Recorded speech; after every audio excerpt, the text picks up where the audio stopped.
Welcome to the Fantasy Football Garage. I'm Chris the Candyman. Best ball summer is officially here. Let's kick it off right the only way we can. Let's do some best ball mania drafts. We got at least, I'm thinking, three, maybe four on deck tonight. And you already know the drill. Like and subscribe to the channel for more best ball drafts all summer long. You're going to want to be here. You're not going to want to miss out on it. And just in case you need any more convincing, this is the circle of trust. If you're not subscribed, you're outside of the circle of trust. You're going to want to be in the circle. So subscribe, tune in. Let's kick it to the intro. But overall, it's like the guy can ball, like actions speak louder than words.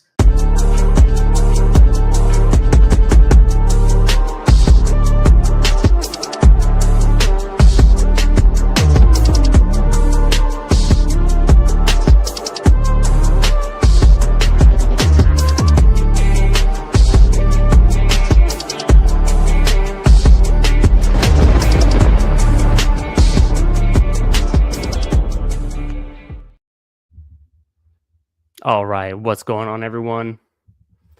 What's up, my man Bendels? How you doing? Hartman, hope you're having a great Monday night, kicking off the Best Ball Mania season. Disbanded in here. What up, brother? Hope you're doing good. Before we jump in to this first Best Ball Mania draft, I thought we'd kick it off with just 1 or 2 minutes of a little recap of what I like to call the Best Ball Bible, otherwise known as the Best Ball Mania Manifesto, a guide to winning big on Underdog Fantasy, originally published a few years ago. Shout out to Mike Leone and Michael Heary.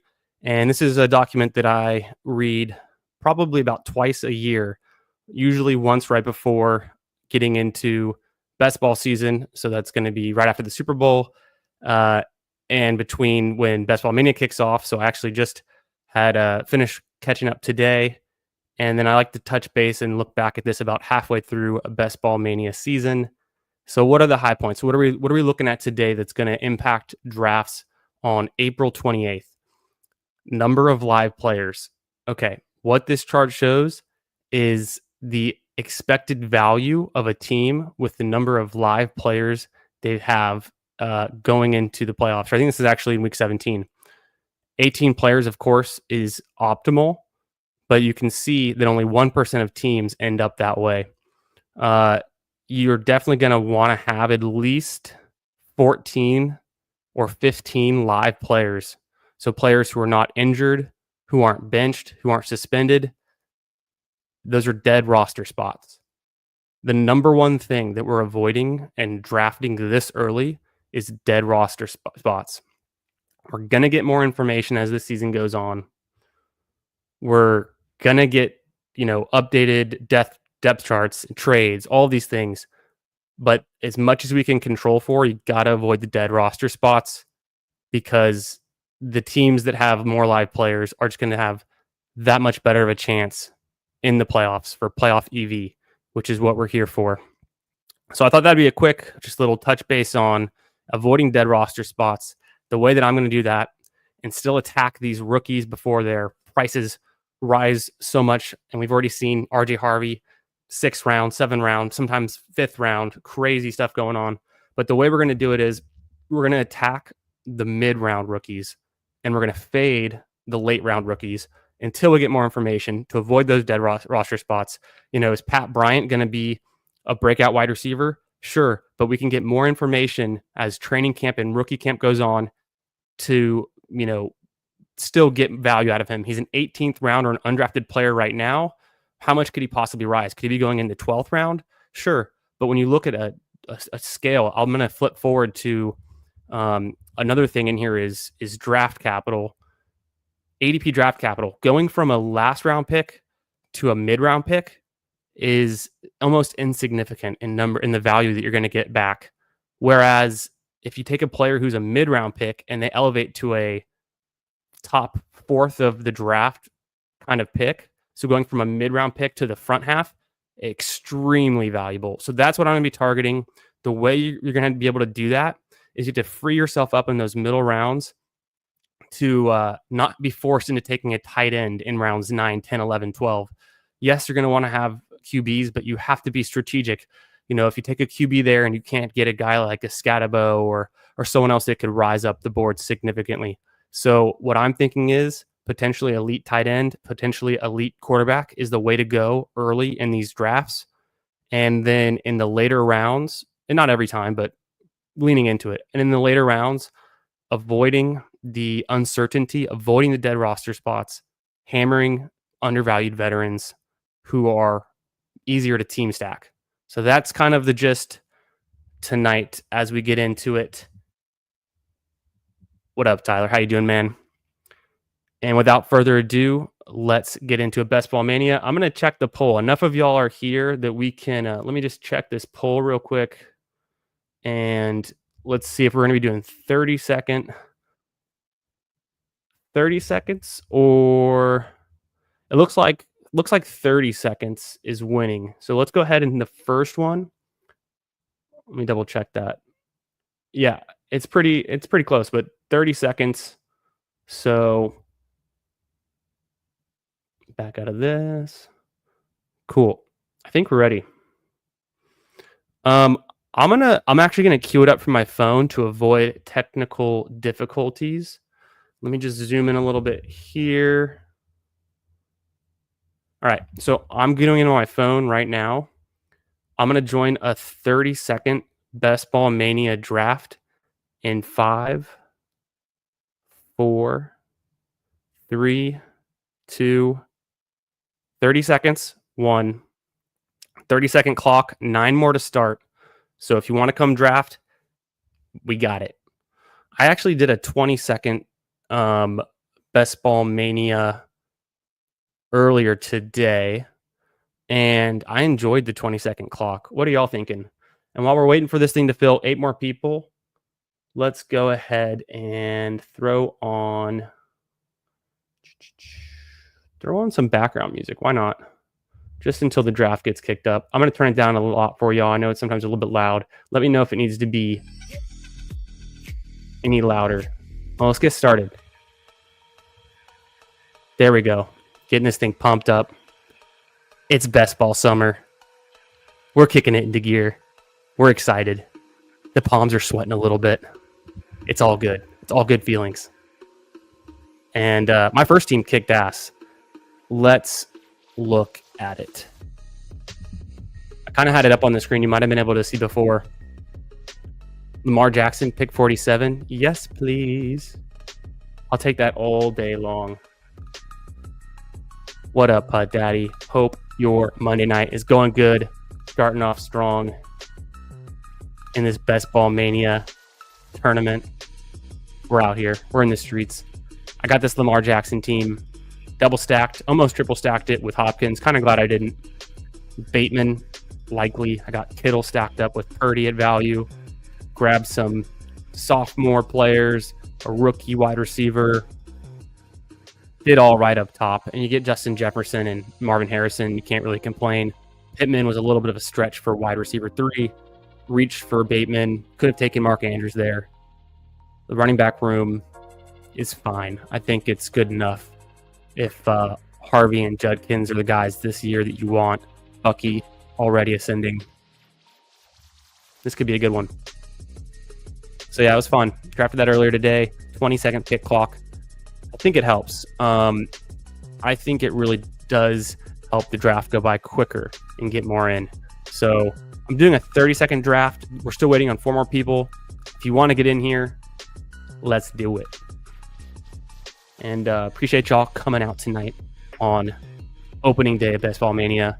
Make sure you're subscribed to the channel for more best ball content all summer long. Waiting on 3, waiting on 4. We're going to fill this thing real quick. Let's get into it. Yeah, so far, like I said, I'm leaning into avoiding the dead roster spots. Of course, everyone's excited about the rookies. You have your rookie drafts for a dynasty starting up. I actually have one in 4 days, and then we put it to a vote in our league if we were going to start tonight. with no timer on the clock and just let it start flowing. I haven't checked the poll results, but I think it's about 60-40 for everyone who's voted that we would start it tonight. So we're in full swing. Fantasy football is a go. And so of course people are hyped up on the rookies. I think it's the late round rookies I'm going to avoid right now. IKB, I know better. I could draft some of them and get a huge value. But like I said, if you're taking an 18th round pick and turning it into a 14th round pick, there's really not that much upside. You're going to want to turn your 10th, 11th, 12th round picks into 6th, 7th, 8th round picks. That's where you're going to hit that huge curve on the draft capital, that inflection point on the draft capital curve. So that's what I'm talking about. Yeah, big fan. I don't know, honestly, because I've seen the data. There's actually some data in here too from a few years ago on the Best Ball Manifesto. Shout out if y'all haven't read that, check it out. Best Ball Manifesto from Mike Leone, ETR, and Michael Heary with the Data Viz. They did some analysis.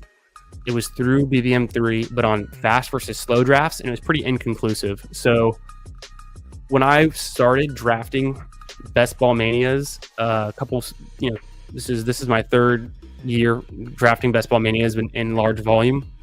The first time I did probably 30% of them as slows, and I thought that I was potentially getting better stacked teams, and it was easier to like team stack and stack QBs and get bringbacks and plan things out.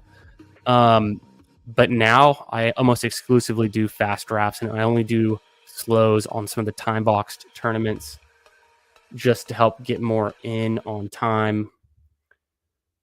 So yeah, I'm not sure the difference between 20-second and 30-second. I wouldn't think that it would make that much of a difference. You might just find that the 20-second rooms are actually sharper with more experienced drafters, if I had to guess. But honestly, I don't know that for a fact. I'm just kind of, who does that attract? The 20-second clock. It attracts people who know what they're doing, who have already drafted 100 drafts this off season in the big board. Is Travis Hunter the overall one in IDP? I have no clue. About IDP. I've actually never been in an IDP league. But I guess I don't know. I honestly don't know. Maybe Abdul Carter.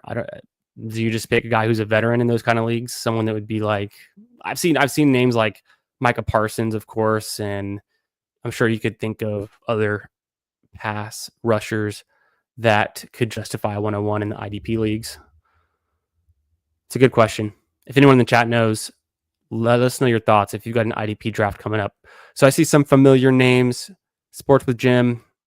I know Hartman is in here. He just answered his question or talking about it. And I'm in the 11th spot. So we're kicking this one off. And another thing I was going to say is I'm actually a big fan of CeeDee Lamb right now. I'm getting some nostalgia back to last year when we were drafting CeeDee Lamb either first or second overall for most of the summer. And without the Cowboys drafting another wide receiver, they didn't get T-Mac. They didn't get Golden. And so these targets got to go somewhere. CeeDee Lamb, I think, wheels up. Healthy Dak. I really wanted to get Nico there, get my first Nico share. I drafted 59 Nico teams last year when Nico Collins was a second round pick. I'm going to push it. I don't know what Willie's going to do. I have a feeling he might not take Genty, and I can figure things out if I don't have Genty, but I'm going to force him to think about taking Genty. Maybe he'll like Genty there. I don't know. Maybe he'll hate Genty there. Last year I had 59 Nico Collins teams. It worked out great for a little while. Then the hamstring injury, not so great. So, okay, he does take Genty. That's fine. I'll even out my Genty exposure over time, but I like Amon-Ra there as well. That'd be interesting. Yeah, Hartman. I'm not so familiar with how Sleeper's doing their point scoring, but that's new intel for me. So very interesting. I'm gonna go ahead and grab Bowers here. Amon-Ra, Bowers start. Powerful combo. Good way to go. easy QBs to stack with later in the draft. Something that I took a few times in the big board for sure. Amon-Ra Bowers start. And like I said earlier, I'm going to take some more elite tight ends and elite QBs than I generally will the rest of the drafting season, just to lock in some more sure things, free myself up in the middle rounds to hammer the rookies and potentially some of the sophomores too, guys that should continue to rise during the offseason. So that's my strategy. Appreciate y'all for being here, drafting with me tonight and hanging out in the stream. What up, Who Hames? That's crazy. So yeah, so you got some intel on what's going on with the dynasty leagues, the IDP leagues. That's really interesting. I do play in a few dynasty leagues. I'm actually in a fantasy sanctuary dynasty league with who all was in that one? I know Tom's in that one, and it was a startup. So I think last year was our second year doing it. So we started up a few years ago. I'd have to think. There's a few guys in the fantasy sanctuary Discord who are in that league. It's a fun one. Yo, what up, Jason? Yeah, happy BBM Mania drop day. We're out here drafting, man. It's going to be a multi-draft stream tonight. So lock in, get yourself a drink, and get out here in these streets. Draft along with us. Get in the rooms if you want. This is a 30-second clock room. I'll keep checking back on that poll. And if it tips back to a 20-second vote, the next one could be 20-second. I'll kind of throw the question out in the chat too, and we'll just keep it going. But yeah, my idea is I was hoping to do somewhere between 5 and 10, I think I've been saying, Best Ball Mania drafts in the first 48 hours of opening. And on a good pace right now. Got one in earlier today. This is draft number 2 and off to a good start. So some of the questions that I've been trying to answer for myself as I watch other streams, other drafts going on, where are all these rookies going? Where are all these falling players ending up going?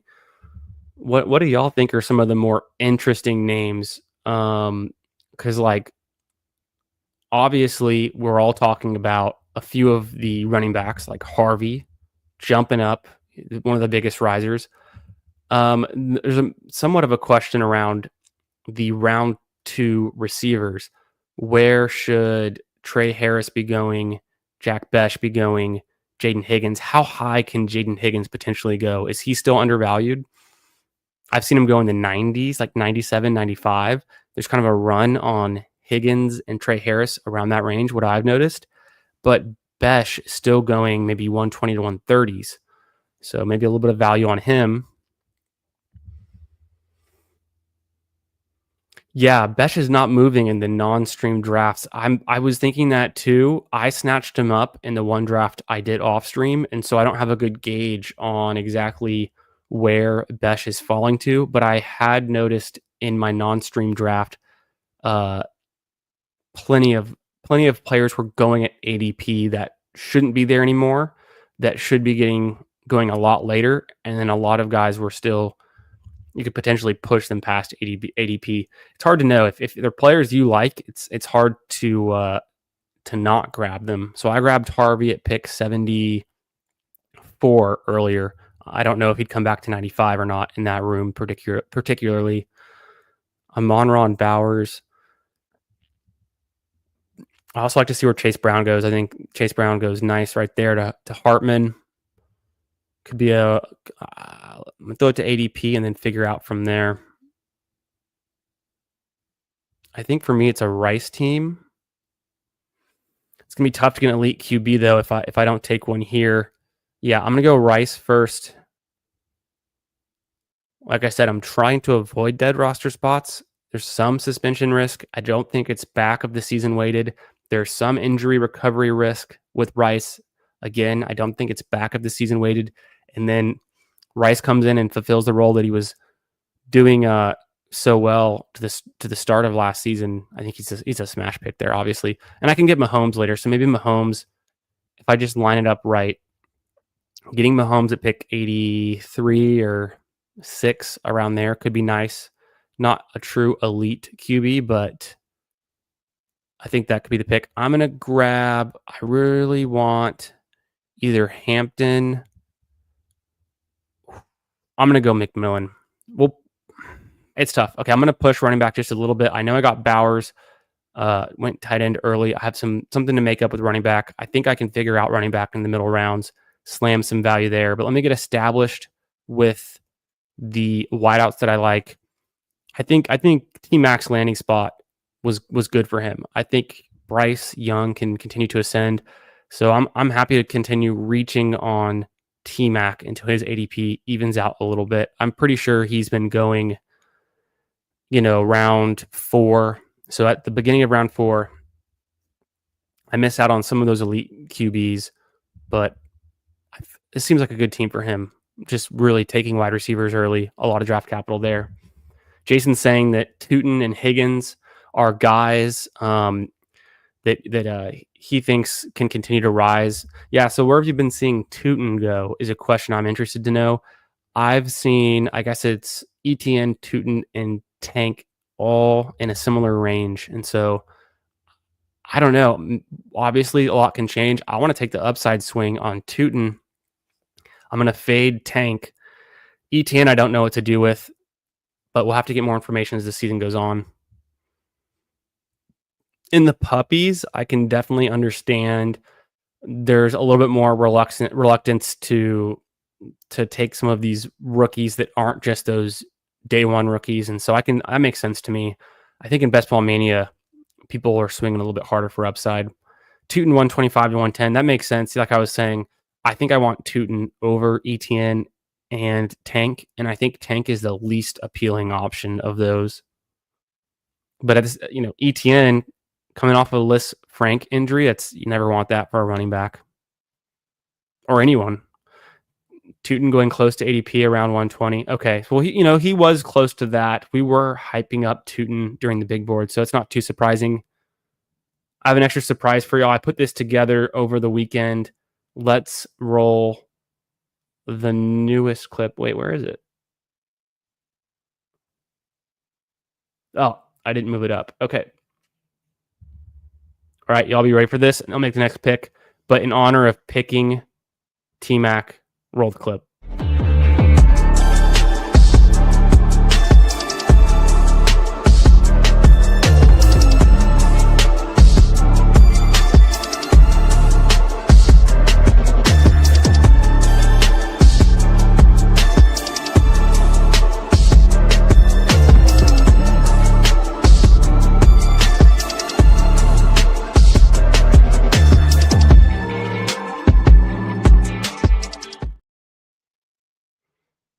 He does it all. He can do it all. He can run any route.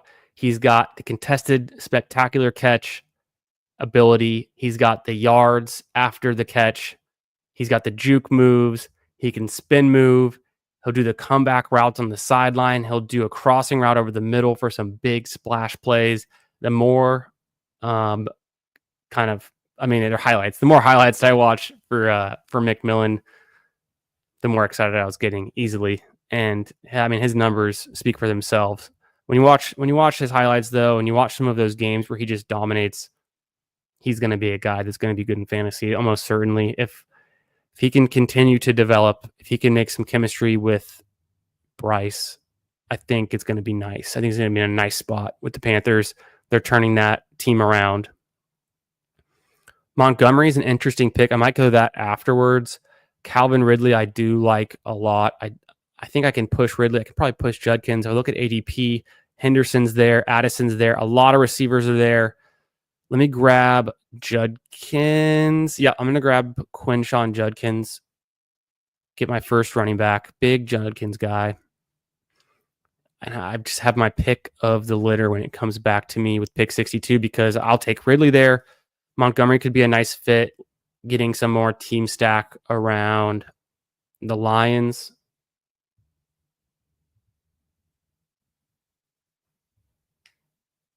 Ooh, nice. You gonna be drafting some weekly winners, Hames? I don't know. I did weekly winners the first season. I didn't do them last year. I'm definitely excited to be doing some eliminators. Yeah, I expected Addison to go. I think I'm slightly fading Henderson right now at his current price until that situation clears up. I'm taking Quinshon over him. Kind of a toss up depending on the team. What I want to do here, I don't need Laporta. I'm pretty sure I am going to continue to take Calvin Ridley with this pick. Montgomery might be nice, but let's go ahead and take Ridley. So if we got a 1-4-1 build and a really nice looking receiver room, some early season production with Ridley, and he can do spike weeks in the playoffs. He can be that guy. He can maybe carry a little bit with Amon-Ra while Rashi gets back to full speed. Maybe Tet starts slow. Who knows? I think Quinshon's going to hit the ground running, literally and figuratively. The QBs have chilled out, so this is that range where it's all there is Travis Hunter 54. I think that makes sense. I've been seeing Hunter going in the 4th and 5th round, so not crazy. Just dabbling in every tournament today. I like that. I think that's what I'm going to do as the week progresses. I'm hitting up the Best Ball Manias tonight, probably tomorrow. Then I'm going to chill on them for a bit, go into some of these puppies, maybe even a Schnauzer. I'm excited to do a few eliminators. And I think it's smart too if you're going to be doing some maxing the eliminator. That's an interesting thought. Go ahead and I think I can zoom in one more time. There we go. That's better. If you're going to be getting into a lot of the different tournaments, it can be smart to hit them all up early, like in the first couple of days, just to continue to take advantage of those first drafts, ADP movements, the things you know better about that everyone else is still figuring out.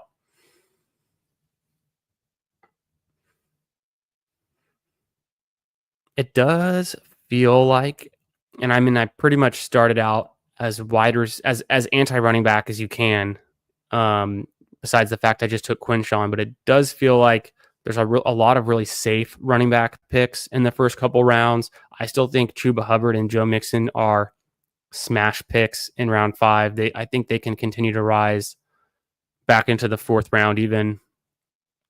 You just have to wait for someone to potentially fall. Do we get tired of taking Roma Dunze at the 4-5 turn? One thing I've been thinking about a lot, and I mentioned it to Huhames earlier during Huhames' stream, was doesn't the Chicago Bears feel like last season's Houston Texans in terms of the receivers?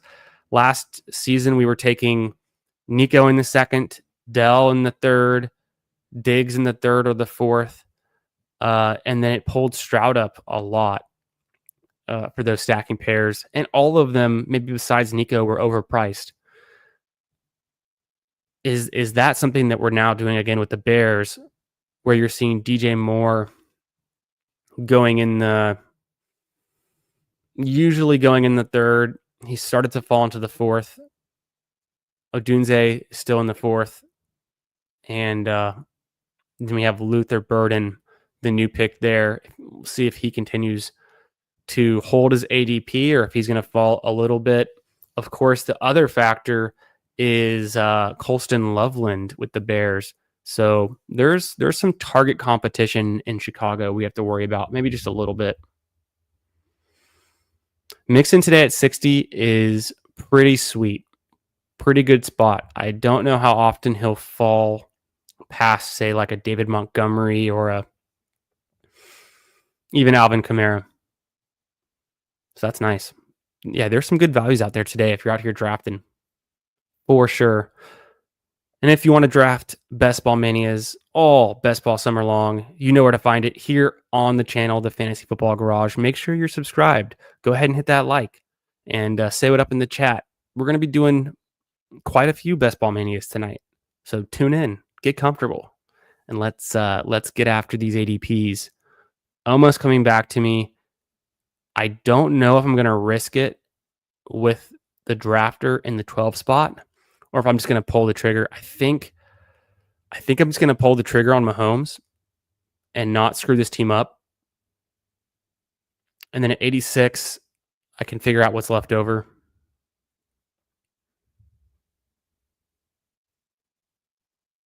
Let me just go ahead and do that. Secure the bag, get the stack, and the 86 spot. I mean, how far does Tyrone Tracy fall? I think he's going to fall quite a bit. Let me know how far you've seen Tracy going in your rooms. I know a lot of people still like Tracy. There's some Dynasty bros that are still in on Tracy that are skeptical of Cam Scatabo. I'm not skeptical. I'm definitely am on Cam Scatabo. I was skeptical of Tracy last year, so I'm not really in on him this year either. Hawkinson, Burden, that's fine with me.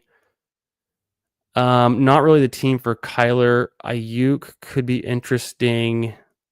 Running back wise, it's a little bit dried up, but I like Brian Robinson. Maybe it's too early for him. Maybe it's too early for Pacheco. They could be there on the way back. Let me grab Ayuk. Why not?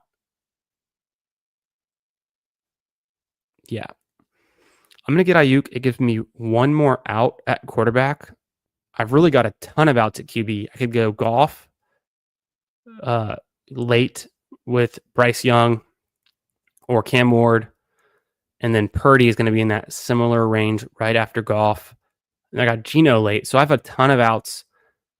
I wanted a running back there, but I don't know if it made sense. And I don't want to reach too much.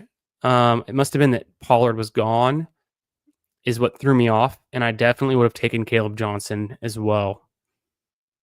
Harvey goes 77. Matthew Golden goes 76 in this room. Emeka Egbuka is still available. He's falling a bit. I really considered taking him there over Ayuk. I didn't. You can see my exposures. I didn't have a lot of Ayuk in the big board. This team, I guess I'm leaning into a little bit of that early season injury risk with Rice and Brandon Ayuk on the team. But I mean, you got to be top two, and we're really focused on winning in week 17. Hopefully he's back healthy by then. We'll figure it out. Take on Ladd now. I personally think he's more of a smash with the Hampton Harris additions. And you also, the Trey Harris additions, the Najee Harris addition, the Amarian Hampton addition. The offense just looks strong. And if I flip to my Mike Clay positional ranks that he threw out right after the draft ended for the LA Chargers, I got to find him. He's got them ranked with an 8 out of 10 at their O-line. So that's pretty dang good. That's one of the better O-lines. Mike Clay saying the Chargers are going to have a dominant O-line. They're going to be able to have time to pass. They're going to be able to run the ball. We already know that Jim Harbaugh is all about winning at the line of scrimmage. Yeah, I think Ladd is, and you saw what he did against the Texans in the playoffs. A huge spike week. Ladd is perfect for this format.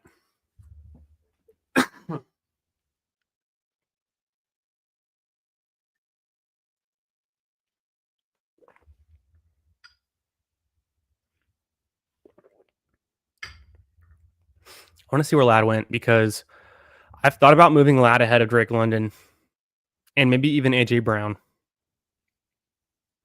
The risk with Ladd is lower, I think. AJ Brown, of course, he's a stud. He can be wide receiver one in a given week. A little bit lower a floor with Saquon there. Change of game plan, running the ball more. Hurts doesn't throw a whole lot comparatively to Herbert. And then with the Falcons, I like Michael Penix Jr. I think he's talented. He's a great, lefty quarterback, but there's some risk there that the Falcons, if they keep Kirk Cousins around, if things don't go smoothly, does Michael Penix become the next Bryce Young? Quarterback taken high in the first round. Bryce Young went first overall, but Penix went very early in the first round, and he gets benched at some point in the season, then comes back later. So there's a little bit of risk, I think, that you don't have with McConkey, maybe.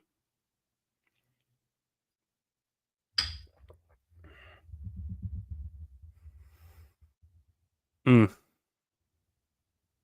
Purdy goes 96 to Galaxy. I saw he got Pearsall. I think he had Kittle as well. Excuse me. Najee going 72. I think it's the worst pick I've seen on the board so far. No offense.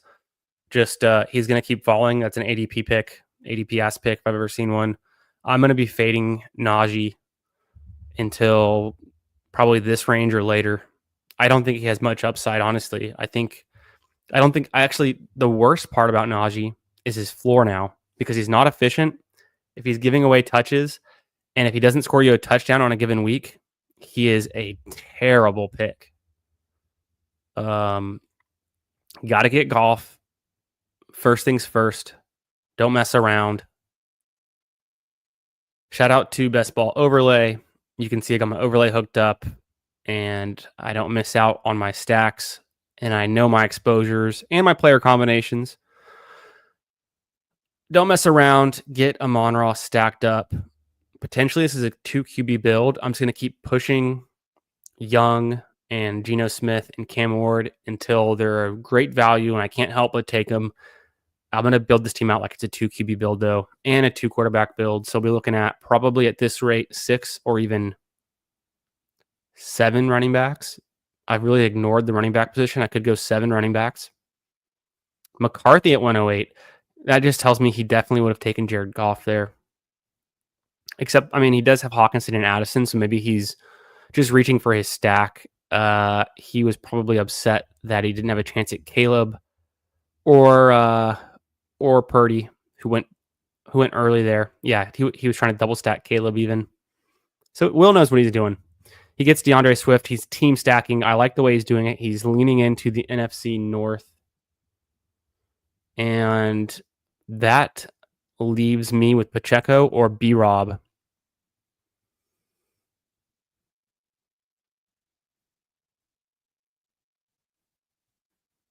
I think on this one, and I would have loved to have grabbed Jaden Higgins there.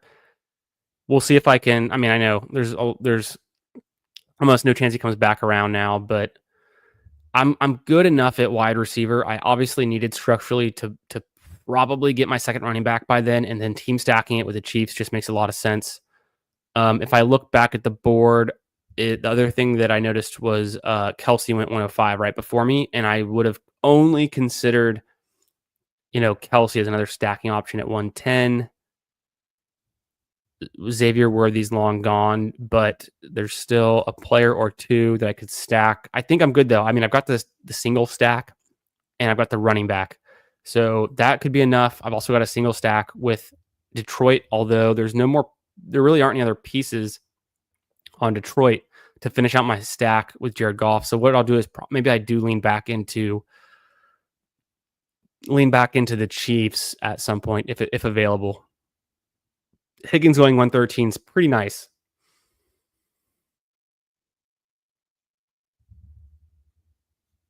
Mm-hmm. Yeah, I agree.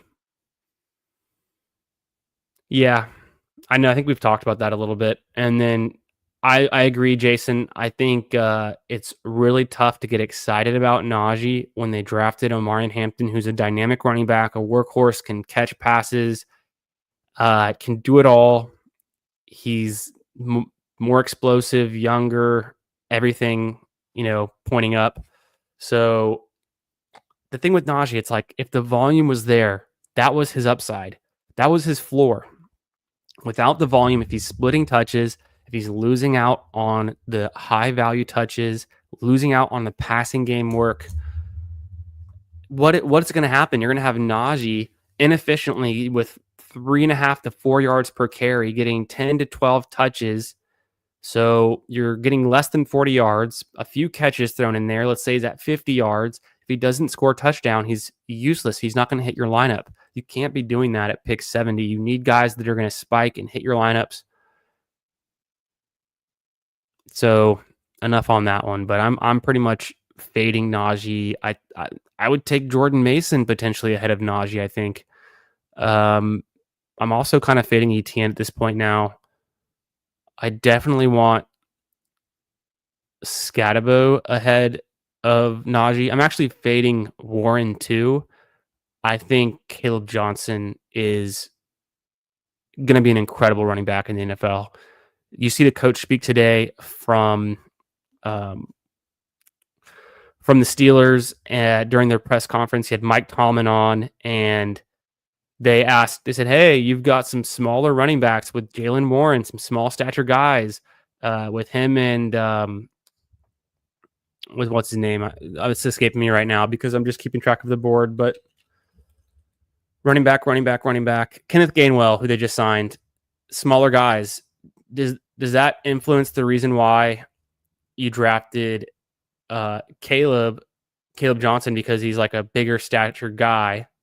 And Tomlin was like, we don't even look at the measurables like that. We're focused on guys who can carry the workload, who have, what it takes to be an NFL running back, all of those other traits and the things in the production, and can be a workhorse for them. Like, he literally was saying some of those things. So I'm pretty much out on Jaylen Warren as well at the current price. I think Caleb Johnson's going to get that job and hold it down, potentially better than Najee was doing the last couple of years as well. So Tootin's interesting. Trey Harris is very interesting at pick 127. Hartman, you scumbag, taking Trey Harris at great value. Ooh, Keon Coleman's another guy I kind of like at pick 120. He never got replaced. The only reason I faded Keon Coleman in the big board is because I assumed he would get replaced by a guy like Jaden Higgins, maybe a Trey Harris. He doesn't. He's pretty much scot-free. So Keon Coleman looks like a great value at pick 120, getting after these sophomore players with a lot of upside. Man, do I have to take Javonte Williams here? I think I might. Oh, no, it's Hollywood Brown. I didn't want to mention him earlier. Glad I just checked that. Didn't want to mention him earlier because I didn't want to jinx it, but you guys think I can push Besh another round or two?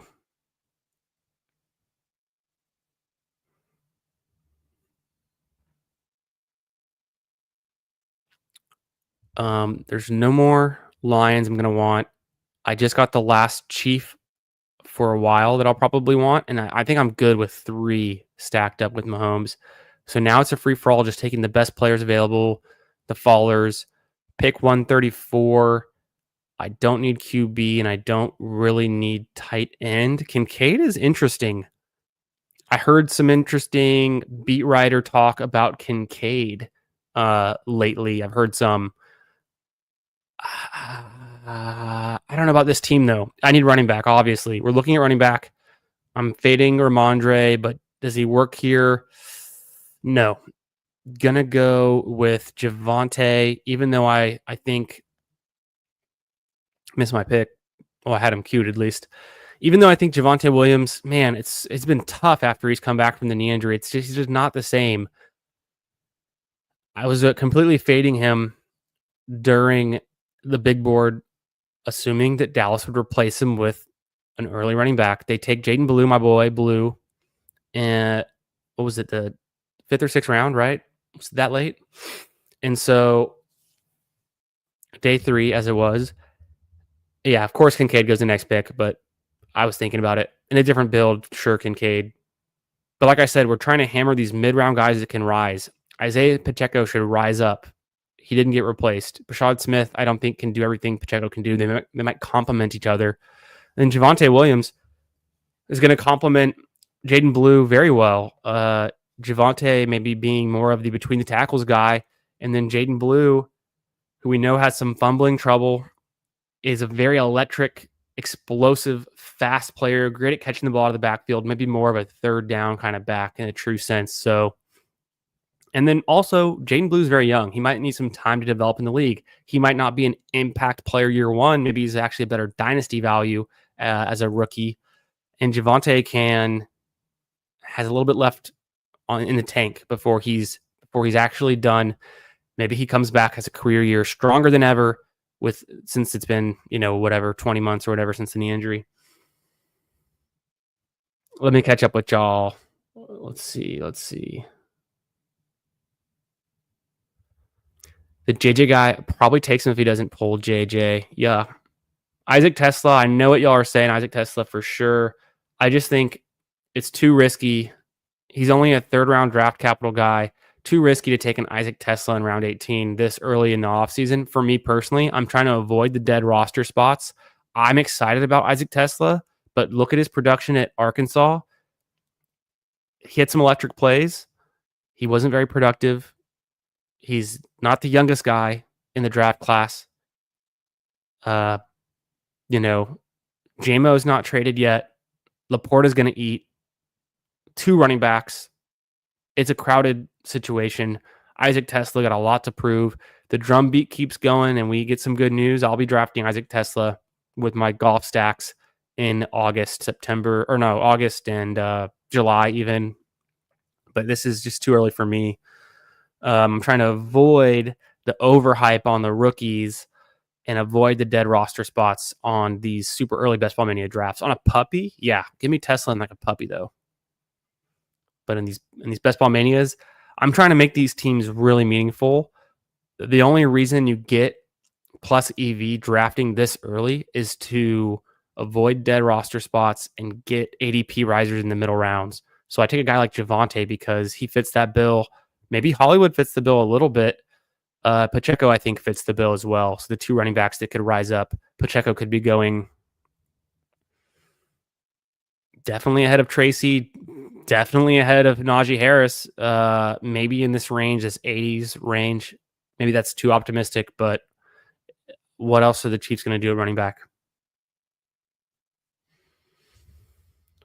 Yeah, Tesla. Yeah, Caleb, perfect fit. I think he's one of the best landing spots. Hampton's a great landing spot. Yeah, Hartman got his Herbert double. I like that. I like how you pulled it off. And then you grab Kyle Williams as well. So you're getting your really nice mid-round value in your double stacks with Drake May, Trey Harris, and Justin Herbert. Killing it in this one. Diggs at 79, I'm a little bit afraid of, but I'm also the guy who just took Brandon Ayuk at 86. So I can't really complain and point fingers too much. I'm freed up to take either a running back or a receiver with my next pick.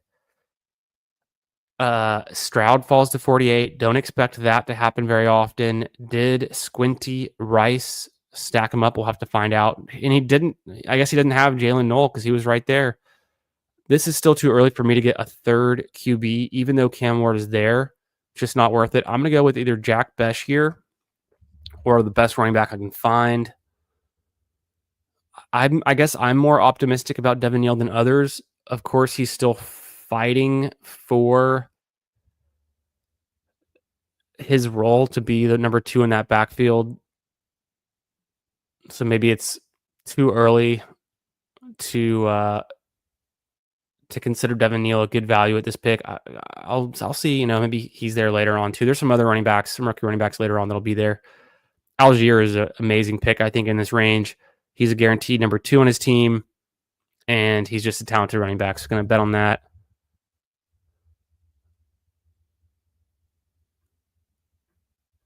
Tight end wise, no one in this range.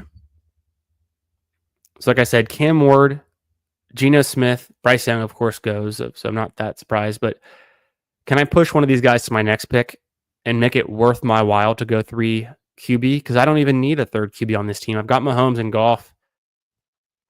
It's Algier for me here.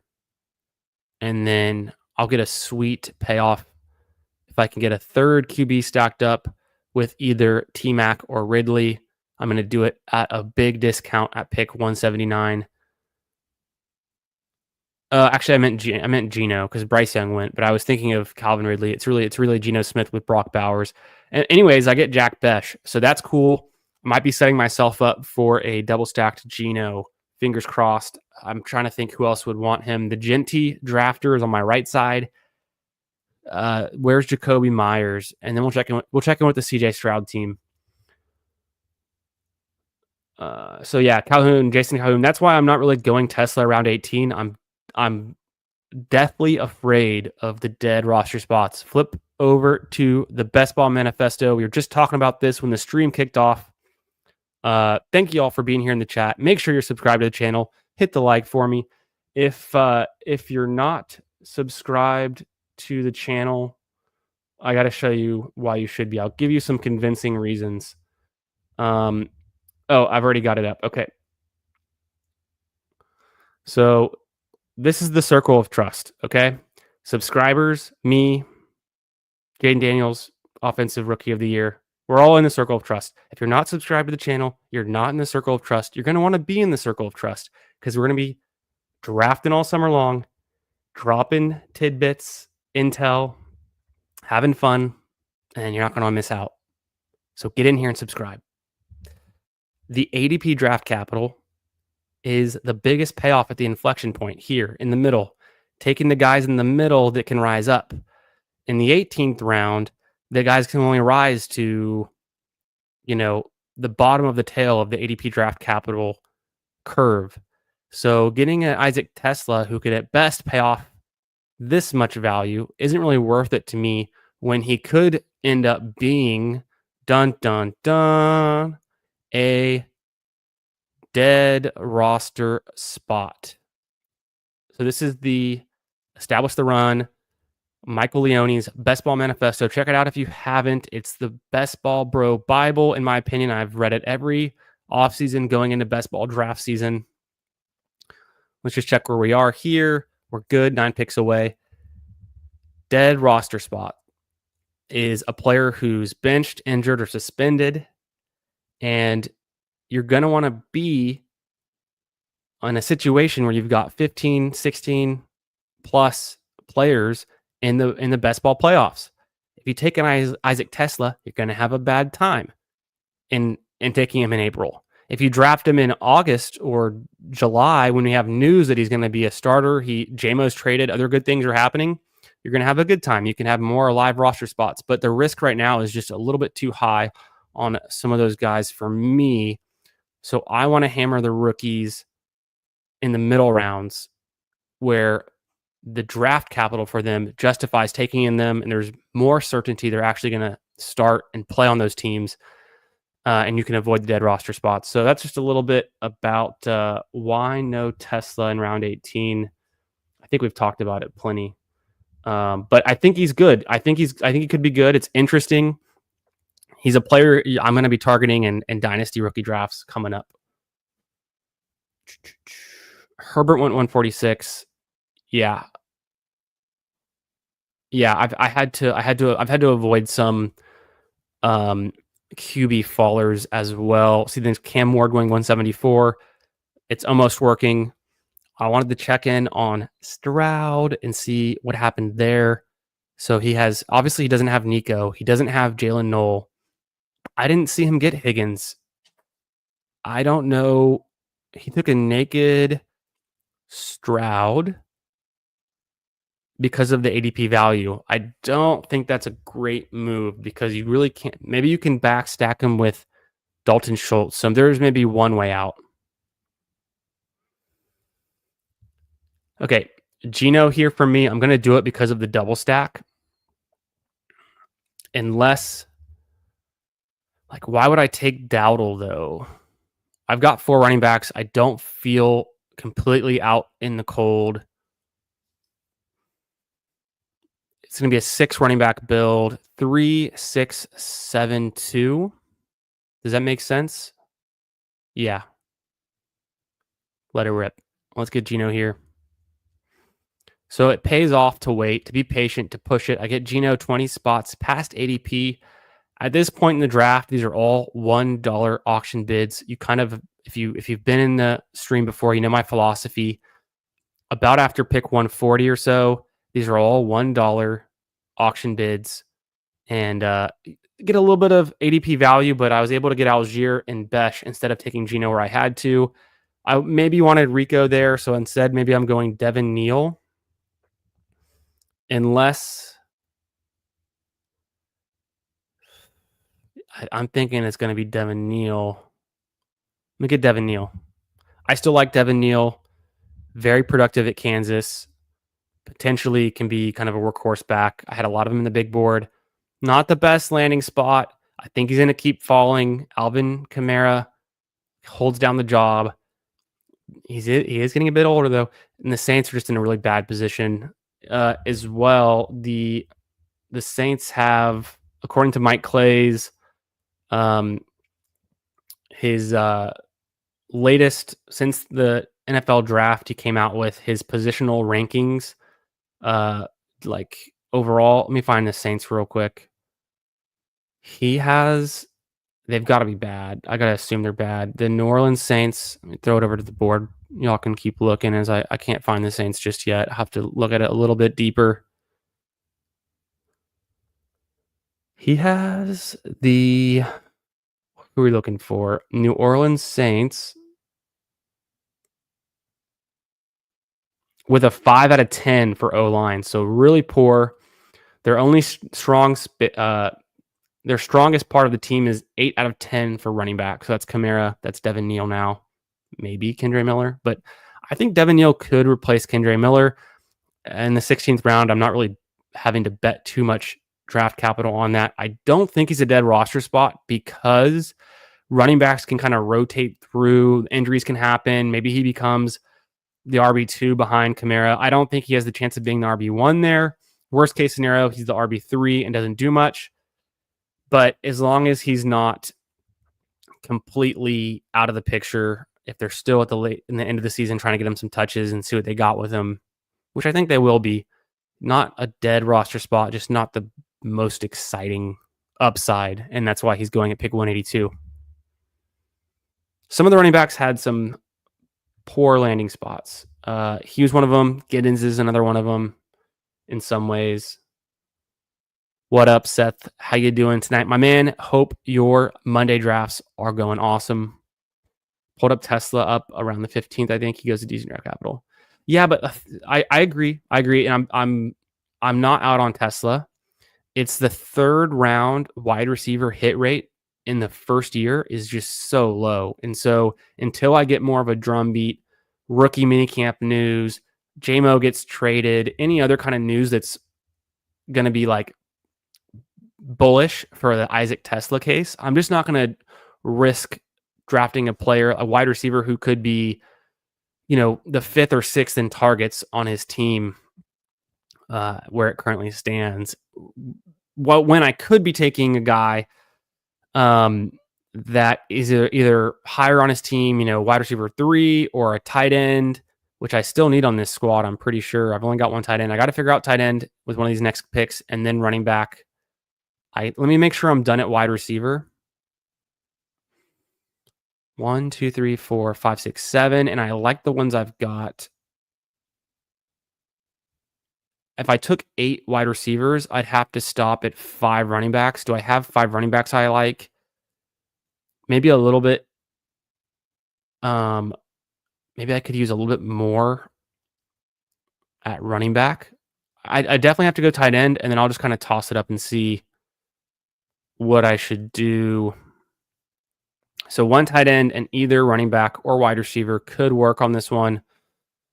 Harold Fannin, I don't know. Yeah, I left it late. I like Elijah Arroyo.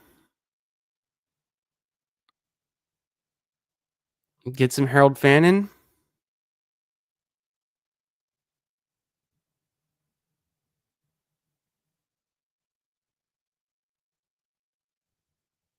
I'm going to grab Elijah Arroyo there.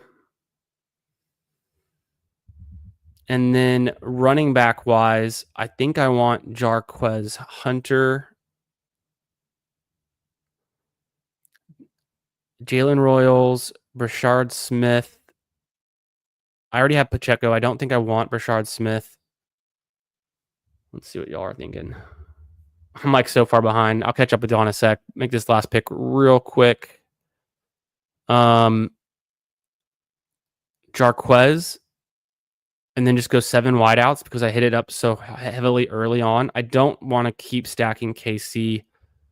So I think it's going to be, or Ollie Gordon. Jarquez or Ollie Gordon. Let me go Jarquez.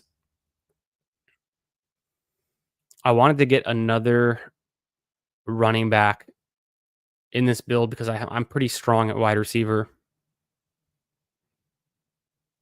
Could have done better to maybe take a different tight end a little bit earlier. I got to review the board and see what I missed out on.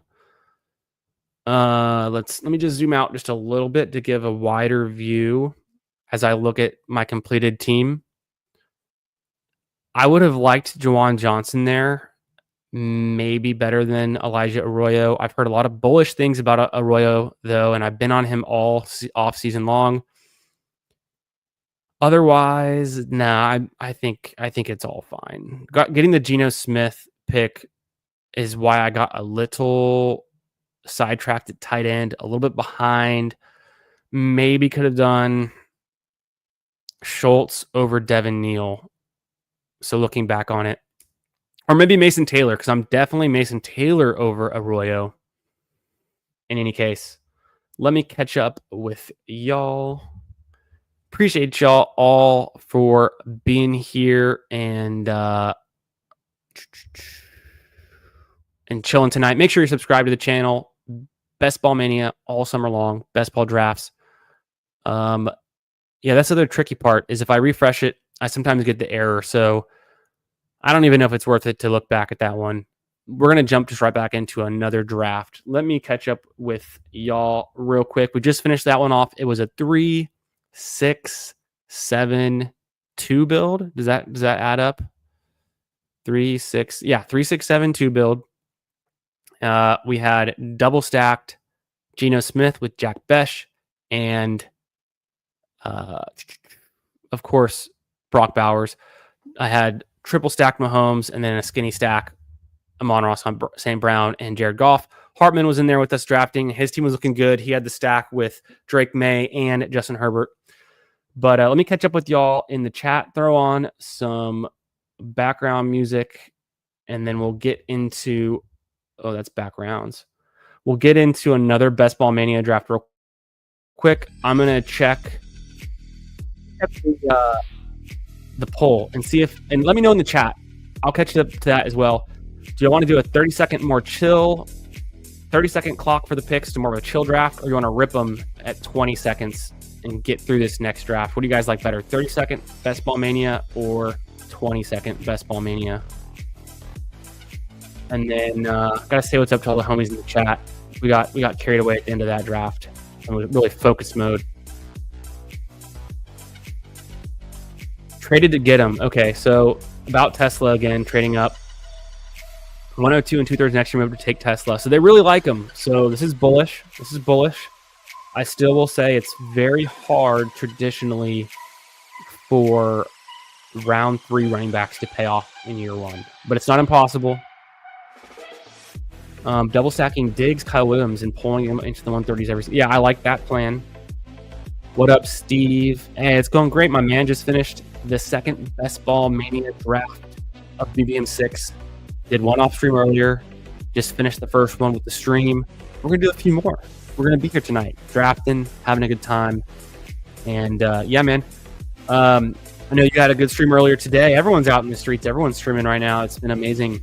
I love it. I love the community out here being active and supporting each other and drafting, and it's all good things. You guys had a good show on earlier, the Sibling Showdown. And I know Justin and Andrew are streaming right now as well, or they might be just wrapping up, but a lot going on. What up, Antwall? How you doing? CEH is there, bro. Dude, imagine drafting CEH in the year 2025. I love it. Yes, so Hartman and Huhames are very wise to what's going on with Tesla. I got to come around to it. It's just too early in the offseason for me. Although I did take Devin Neal and Jarquez Hunter there. My argument would just be it's easier to get on the field as a running back, early in your career than it might be as a wide receiver. But at the same time, I kind of did it. I went against a little bit of what I was saying. So a little bit hypocritical, but it's all good. Waiting on 7 for a puppy, if anyone who cares. Huhames is jumping into puppies. He's a madman. He can't get enough of the drafts. Yeah, Conklin would have been there. I think, didn't they get Gunnar Helm, though, as well? Am I tripping? Wasn't Gunnar Helm drafted to the Chargers, too? So it's a little bit murky. Disley there. Everyone, I guess, thought Conklin might have been dead because they could have gotten, Colston Loveland, but didn't work out for him. Is the 2030 an option for all drafts now? I don't know for a fact. Should we look? So the Eliminator, I want to say yes. Yeah, the Eliminator's got 20, 30-second pick clocks. It looks like it's an option for everything now.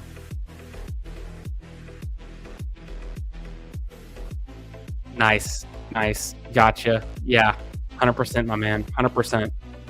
That's why I'm here doing these late night stream drafts, is because this is when I can get mine in. The house is quiet. The dog's asleep. Kids are asleep. The wife is chilling. I've got all my chores done. The work is done for the day. It's time to draft. And if you're new to the channel, which I know a bunch of y'all have been here, the OGs, but I will say, what am I looking for? Boom. I'm going to keep popping this up because I think it's pretty funny. Big fan of Meet the Parent. So this is the circle of trust. Inside the circle, we have the subscribers to the channel. We have me. We have superstar talent inside the circle of trust. This is you. If you're not subscribed to the channel, you're outside of the circle. Get in the circle. Subscribe to the channel. Best ball drafts all summer. You're going to want to be here. You're not going to miss out. And we're getting into another one. What do y'all think? The poll still says 30 seconds. If anyone strongly feels like we should be doing 20-second pick clocks, I'm good with the 30-second clocks. I'm not in a rush. I'm going to enter on my phone. I'm going to it now. I'm going to enter soon for a 30-second pick clock, Best Ball Mania. So the middle option, don't just go on autopilot and click the first enter like we've all been doing for years. You'll get into those 20-second ones. I just hit 30-second on my phone. One more to start. Hope you guys have already jumped in. If not, there's one spot left. Get in on these drafts. Or just draft along. I'm sure a lot of you guys are already in rooms. You're chilling. You can just listen along as well. I'm going to turn the music down. This one's filled. We'll get into it.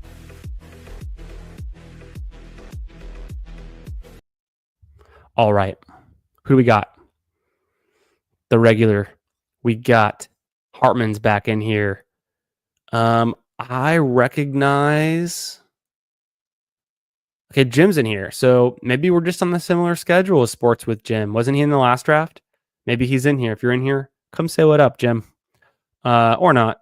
But appreciate y'all all for being here tonight, drafting and chilling in the chat. I got the 12 spot. So the last time I had the 11 spot, now I'm back in the 12 spot. Kind of actually good for streaming, allows me to take some breaks between the picks. And I think ideally at this time of the draft cycle, I kind of want to be in the middle spot. So I'd rather be, I don't know, sometimes you can get good value if you're in the middle 4 or 5 to 7 or 8 kind of range. So I'm jealous of where Hartman is in the 5 spot. He was able to scoop up that nice mid-round value in the last one. We'll see what we can do from the 12 spot. I'm going to zoom in just a bit until we get further down the draft board. I don't know. That's one too far? I think we're good, actually. I need to bring up my overlay. Rip.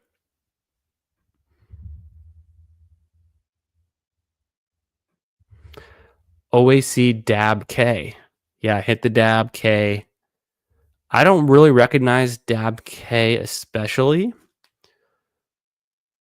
Was Galvo in the last room? And there just could be the chance that people are just ripping drafts back to back. Back 9 kind of seems familiar though.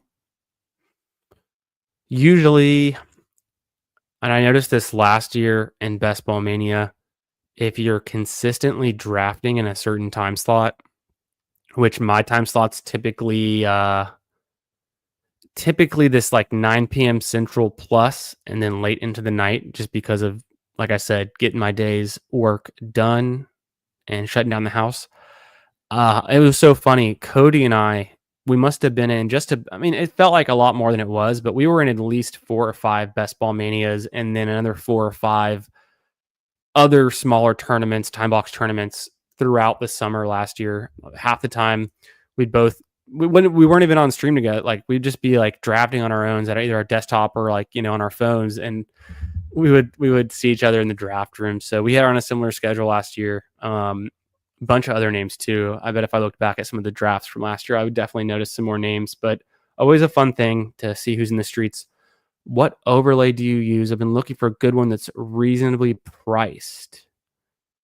Oh, shout out. Yeah, I thought you were talking about my stream overlay. I was like, oh, dude, these are just some graphics I put together online. This is Best Ball Overlay from bestballoverlay.com. I'm a big fan of it. You get to see your exposures. Did Genty go? Oh, damn, I should have taken Genty last draft when I had the chance. He goes 7 in this room. Am I going to do another Amon-Ra Bowers team? I got to mix it up, right? So maybe I do a Amon-Ra, and then I'm going to grab McConkey. That could be fun. I could do Bowers McConkey. I could do Christian McCaffrey. I like Amon-Ra. I'm going to grab Amon-Ra, and then it's McConkey or McCaffrey. I think I'm going to go McConkey. I love getting 2 wide receivers to start, getting those different pairings. McConkey and Amon-Ra could easily be, guys you need in the playoff weeks. And then we were just talking about McConkey last draft, so I really wanted him. So I'm pulling him up. I'll take McConkey there, get my exposures a little bit varied. But yeah, so Money 421 was saying, what overlay do I use? This is bestballoverlay.com. Shout out to them. I don't have my own promo code, but if you're familiar with some of the other bros, if you've ever seen Pat from the Fantasy Dog Pound and in his stream, he's got a promo code over there, promo code Pounders. You could use. It gives you a little discount there if you're interested.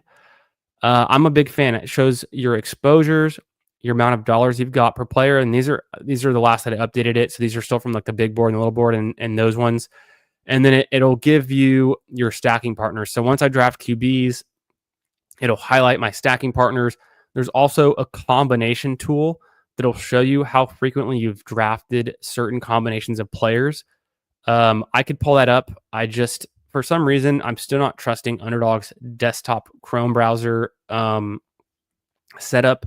Sometimes when I refresh the drafts, I get the woof error, or I even get the location error, and then I wouldn't want that because then I can't get back in without shutting down Chrome. I'm streaming on Chrome. It was just a big mess. I talked to their support 2 weeks ago, tried to figure it out, wasn't able to get to resolution. So I'm entering the drafts on my phone, and then I'm just kind of reluctant to refresh. But if I did refresh, I could pull up the combination tool. I'm definitely gonna be more willing to do that as the season goes on. I want to check my combinations and exposures. And then you can also filter to certain tournaments. So just your exposures for Best Ball Mania, just your exposures for certain dollar figure tournaments. And then you can upload your CSV that you can download from Underdog to update that. They also have a macro that'll run to update it from your existing drafts. So it's a sweet tool. It's a nice overlay. It's the one that I'm using right now, bestballoverlay.com. And yeah, it's working out great for me.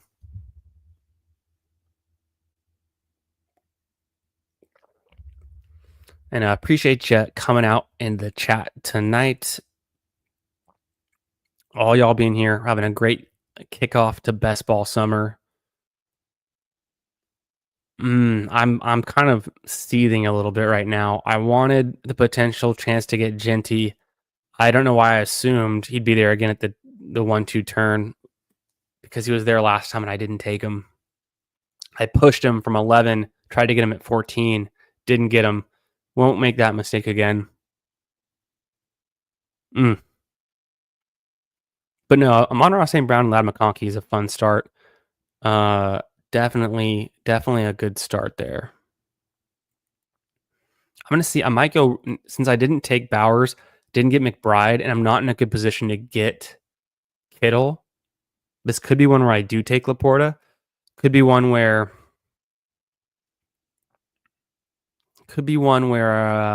I hammer running backs a little bit more in these early rounds, or I'm in the perfect spot to take another elite QB. So I'm probably going to end up getting at least one. We'll see if I can stack any of them if something makes sense at the 3-4 turn. Don't curse me, Who Hames. Don't give me that curse. I know. Yeah, 100%. But no, it makes sense. It is hard to get in there. So yeah, if you're new to the channel, make sure you're subscribed. And you can turn notifications on if you want. I don't always start at the same time. So if you want to draft with the stream, alongside of the stream, it could be helpful to get those notifications in case sometimes I'm starting at 9:30, sometimes 10 p.m. Central. Tonight got started before 9 p.m., which is rare but nice. And so, yeah, just be on the lookout. You can also follow me on Twitter at FFB Garage. And I usually post out when I'm going live. Speaking of, let me check the Twitter now. Actually, well, there's really no point. I was gonna maybe tweet out again, but we've already gotten live into this this second draft, so maybe I'll wait to the third draft. I think we're gonna be doing a third draft, by the way. Almost certainly a third draft, maybe even a fourth. But maybe I'll tweet it out for the next one. We can stir things up a little bit. What's going on in this room? Looks pretty standard so far, right? I like T a lot in the third round, so there's some nice picks here. I think T could be a second rounder, honestly. Paid off huge last year. Don't forget about it. McLaurin, anytime I see McLaurin go 30, I look to see if that person can then get the stack, but maybe I'll play spoiler. I probably won't have to. There goes Josh Allen. I might have to play spoiler. Let's see how this pick works out.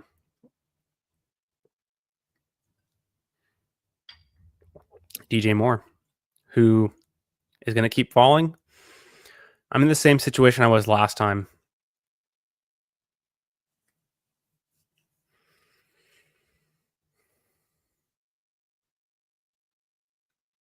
I don't want to build the exact same team.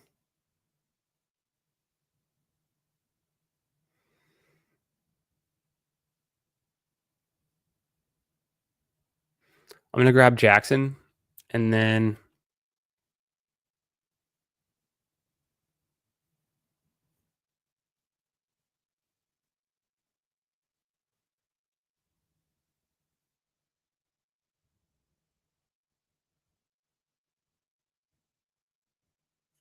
look at Hampton. Excuse me. So we're hammering Chargers. They've got, according to Mike Clay, guy I trust, ESPN's Mike Clay, came out with his team-by-team position group rankings post-NFL draft. He says Los Angeles Chargers have an 8 out of a 10 ranked offensive line. They're going to be good. They're going to have some firepower in the passing game, in the running game. I'm all in. I'm a big believer in Hampton. I think he's dynamic. So I'm excited for that one. Missed out on Genty, get Hampton. Boom. That's how you do it. I don't have the clip to roll for Hampton just yet, but that's one I should work on. What y'all think of the Tedoroya McMillan clip from earlier? Not bad, huh? Not bad. Like I said, and I skipped McMillan in this one because we got him in the last draft. Went with the elite QB option Lamar this time.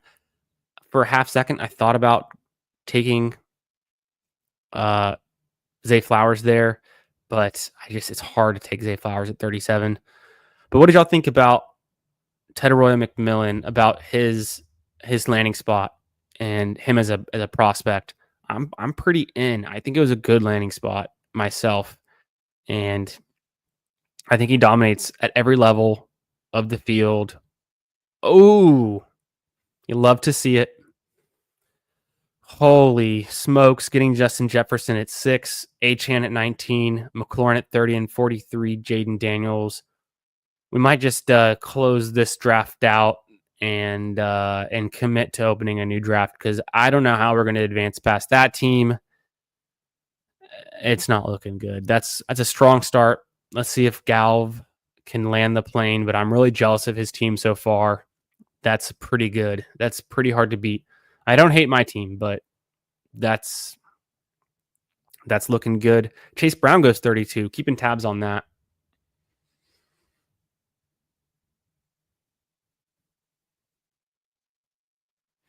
Yeah, they did. They definitely did.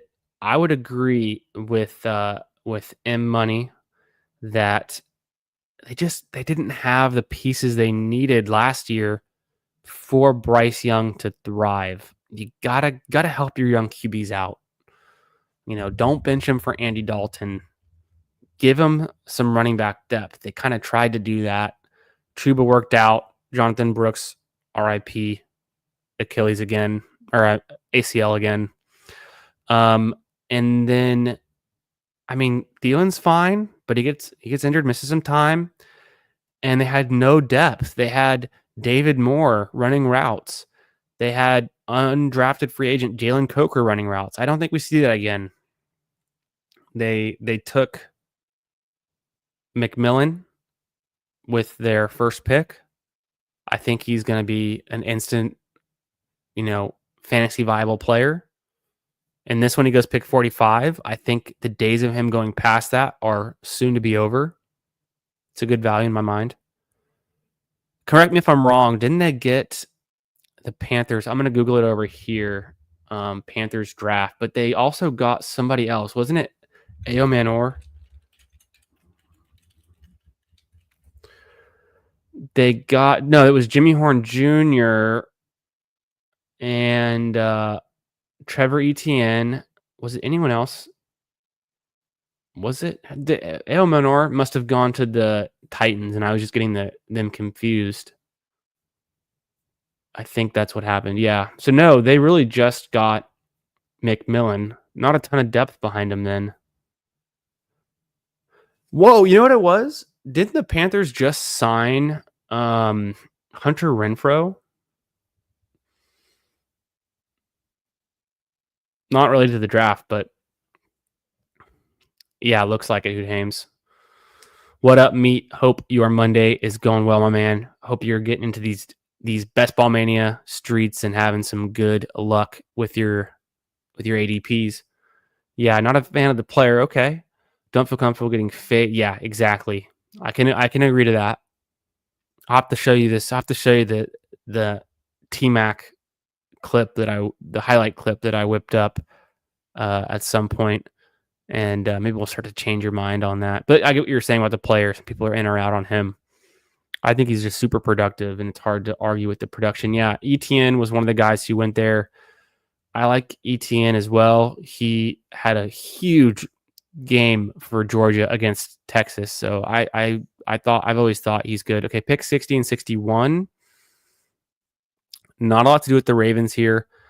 This could be a Ridley spot. Didn't I get Ridley last draft too? But as a wide receiver 3, could be good spot for him. Hubbard, I think, is a good value here. Oh, Hubbard's a great value here. Alvin Kamara's not bad either. Judkins, I mean, I'm liking everyone in this range.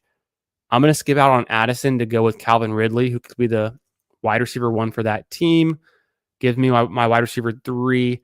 I honestly could take Addison, though, and then get some correlation with Amon-Ra. It's hard for me to pass on Hubbard here. I'm slightly fading the Saints. I don't know if it's right or wrong. I'm going to go Hubbard over Addison. And then Laporta was there too. That was my spot for Laporta. But I can do something with Andrews or even Likely or Hawkinson if I have the chance later. I think I made good choices. There's a few different directions I could have gone there. Taking Addison over Hubbard could have been a good play. set me up with one more late stacking QB option, and then Hawkinson potentially comes back around. So that's not a bad setup. It is difficult to get JJ McCarthy at a good spot at pick 132 without him getting sniped to the JJ drafter. So, and no, Calvin Ridley is the way to play that. And then I think Hubbard is a good value. Like I was saying in the last draft, Joe Mixon goes pick 49. I think Joe Mixon and Hubbard should be both going in the end of the 4th round. Hubbard has ETN to compete with, so it's not nothing. And then he also has Dowdle. It's getting a little bit more crowded, but I don't know. Should he be a faller? I don't know. What do y'all think about Hubbard? I have come around to Hubbard. I had a good amount of him in the big board. Yeah, Laporta goes. I didn't expect him to come back after all that. More of a balanced team this time. Still got the elite QB, but 3 wide receivers and 2 running backs through my first 6 picks. Hartman has got Waddle and Judy to go with Hurts, Devontae Adams, Trey McBride, and Bijan. So he's anchoring down and then, getting these receivers. Interesting start. I like it. Smith never had a chance. So, but when you have Jalen Hurts, you don't need him stacked. That's the key. Is you just take Jalen Hurts, and it takes pressure off having to stack Jerry Jeudy or Jalen Waddle later. Same thing with Devontae Adams. I mean, even Trey McBride. I don't know how you feel. You can definitely stack Bijan, Michael Penix. I would think most of the time it's too much draft capital at quarterback to go Jalen Hurts and Kyler Murray with where he's currently going. But if he falls, get a good value on him, And then also, you could just play McBride off of Jalen Hurts and then not have to worry about if Goddard gets traded or what's going on there. Mitchell Evans at tight end for Carolina. Not a name I'm really familiar with. You'll have to tell me more about Mitchell Evans.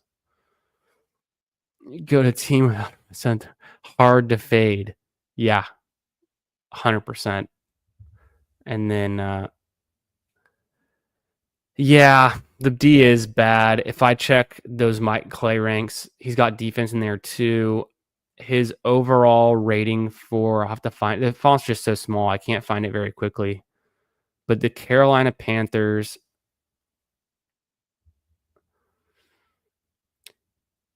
I mean, they're pretty bad overall at everything.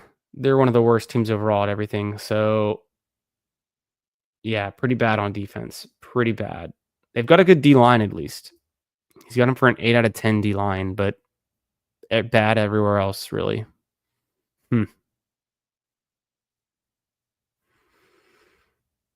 But interesting, though, I went Hubbard after skipping on McMillan. Harvey goes 77 again. 84 is a great... Oh, Caleb's gone as well. Ugh. And then Montgomery could have been nice for the Lion stack. Burden goes. I'm fine with that.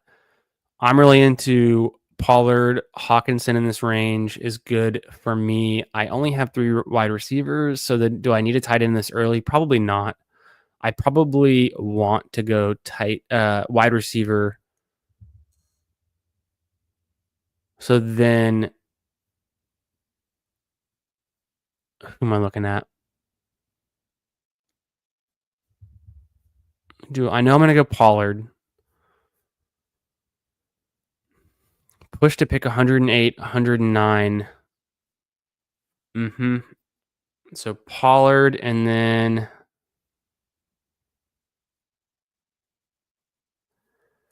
probably not Hawkinson. Egbuka based on ADP at pick 85.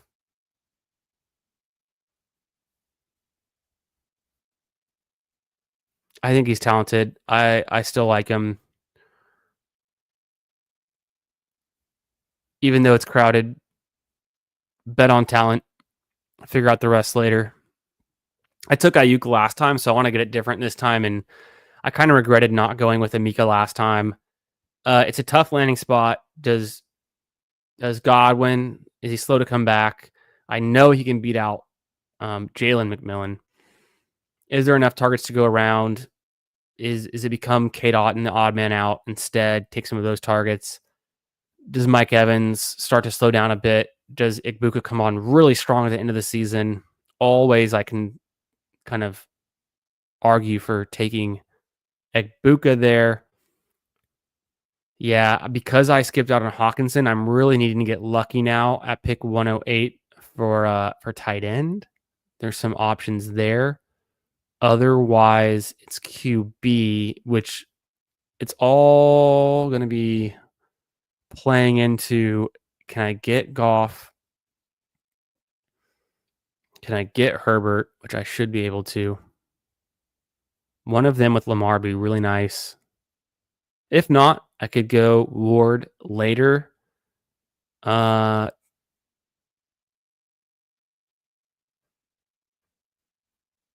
course, the stack. So if I only get one of them, can get. Obviously, I'm gonna get one. I would like to get one of them. I wouldn't take both of them, but still could get Andrews. I think I'll go ahead and queue up Jonnu and Kelsey and Loveland, and maybe a little bit of a reach for Loveland there, but could be worth it. I don't hate Njoku there either, and I don't really have as much so far in this draft season. Wide receiver, what would I need in this range? It would just be nice to get Jaden Higgins or Mooney or Downs even. Trey Harris, of course.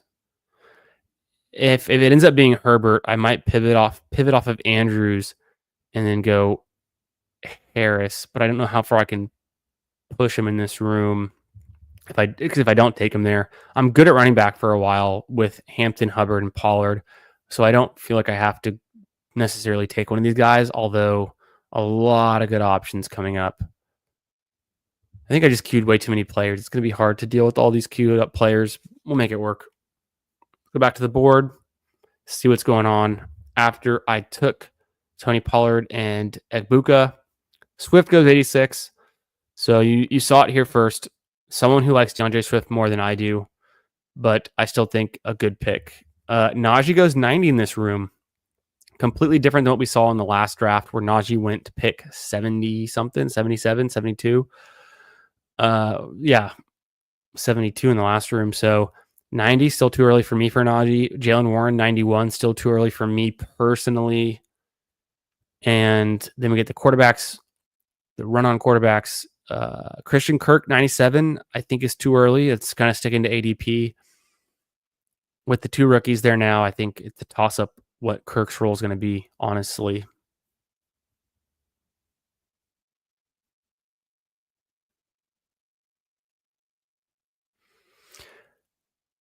Yeah, that's true. I think the bright spot for them, so if I look at the Carolina Panthers positional group ranks, their defensive line is an 8 out of 10. Their edge is a 5 out of 10. Linebacker 4 out of 10. Cornerback 6 and safety 3. They're overall a 2.6.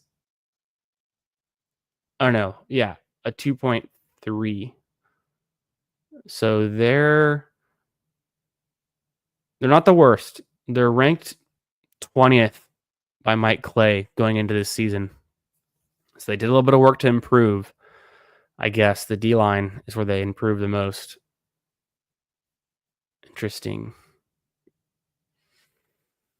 Pick is coming up. Jared Goff's not there. You hate to see it. Not too surprised. And I've got Lamar Jackson, so could be worse. I'm getting nervous. Tracy goes 104. I think that's still too early for Tracy. I see Scadabo's on the board, or he's still available.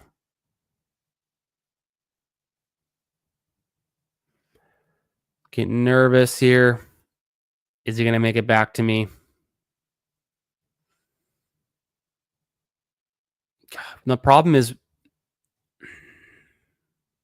if he's not there, I'll have to reach on a wide receiver.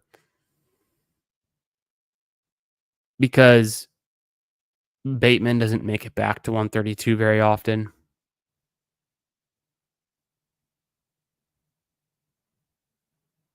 Ooh, Scatabo goes. Okay, we nailed it. It's going to be Justin Herbert for the pretty much. I mean, I call that a double stack. It's a Marion Hampton and Ladd McConkey. I miss out on Goff with Amon-Ra. I've already got Lamar, which means I got to go Mark Andrews here. I think I got to do it.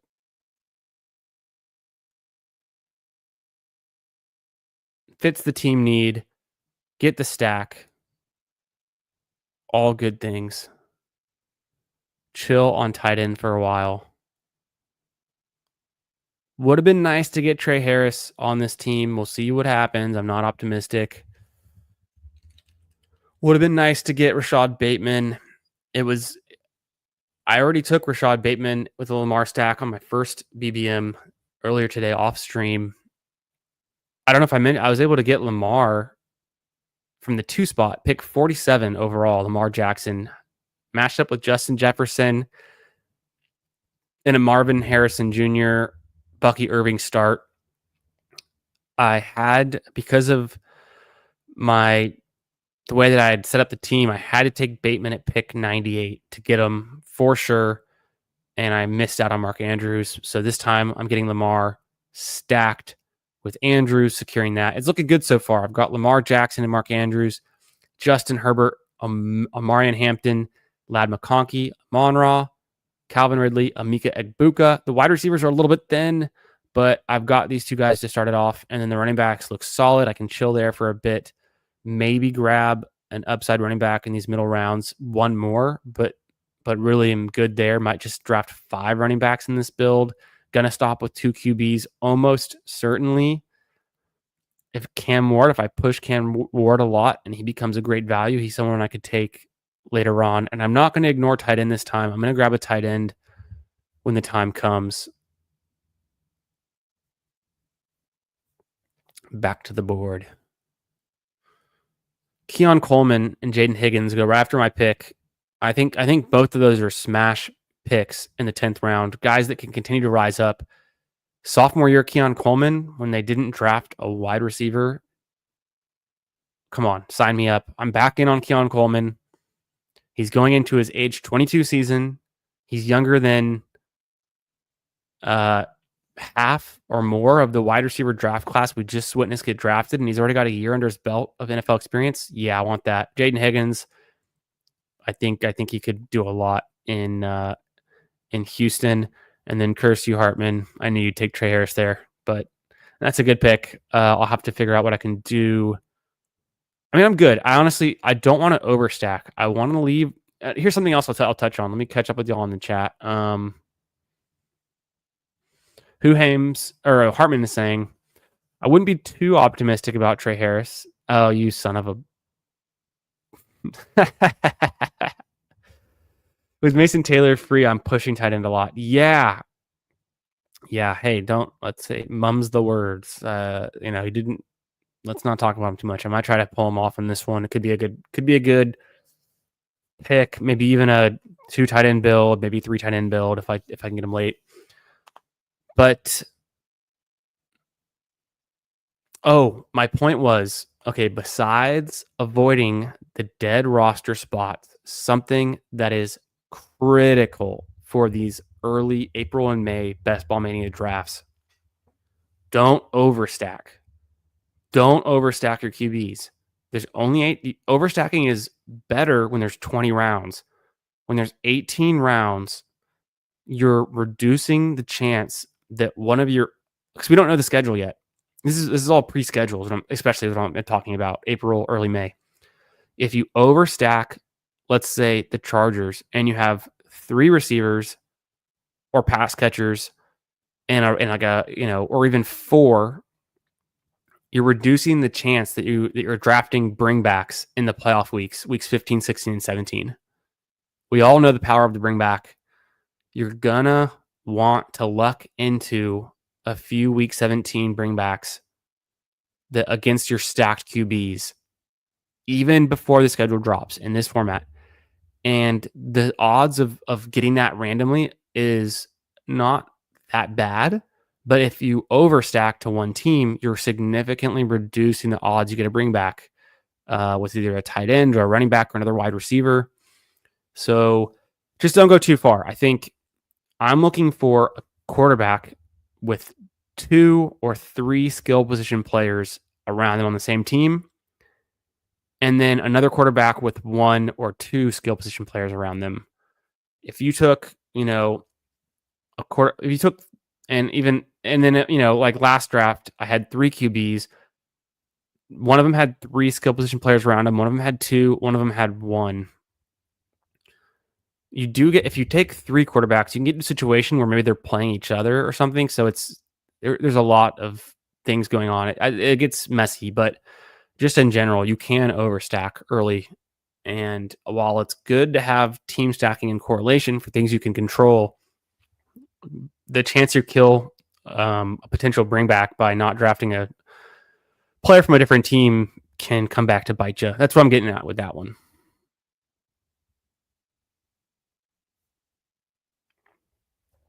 Coming up on this 11th and 12th round picks. Pacheco pick 121, incredible value. I think that's good. Tootin goes 125 again, but it's Hartman, so we're getting a little bit of noise and mixed in with our signal. Ramondre goes at pick 126. I think it's still too early. It's TreVeyon Henderson's backfield now, and we're all just witnesses to it. Hollywood goes 127. Charbonnet 128 is a pretty good value there, I think. Stroud goes 129. Last draft he went 147, which was kind of wild, but it makes sense. He goes to the Nico drafter here.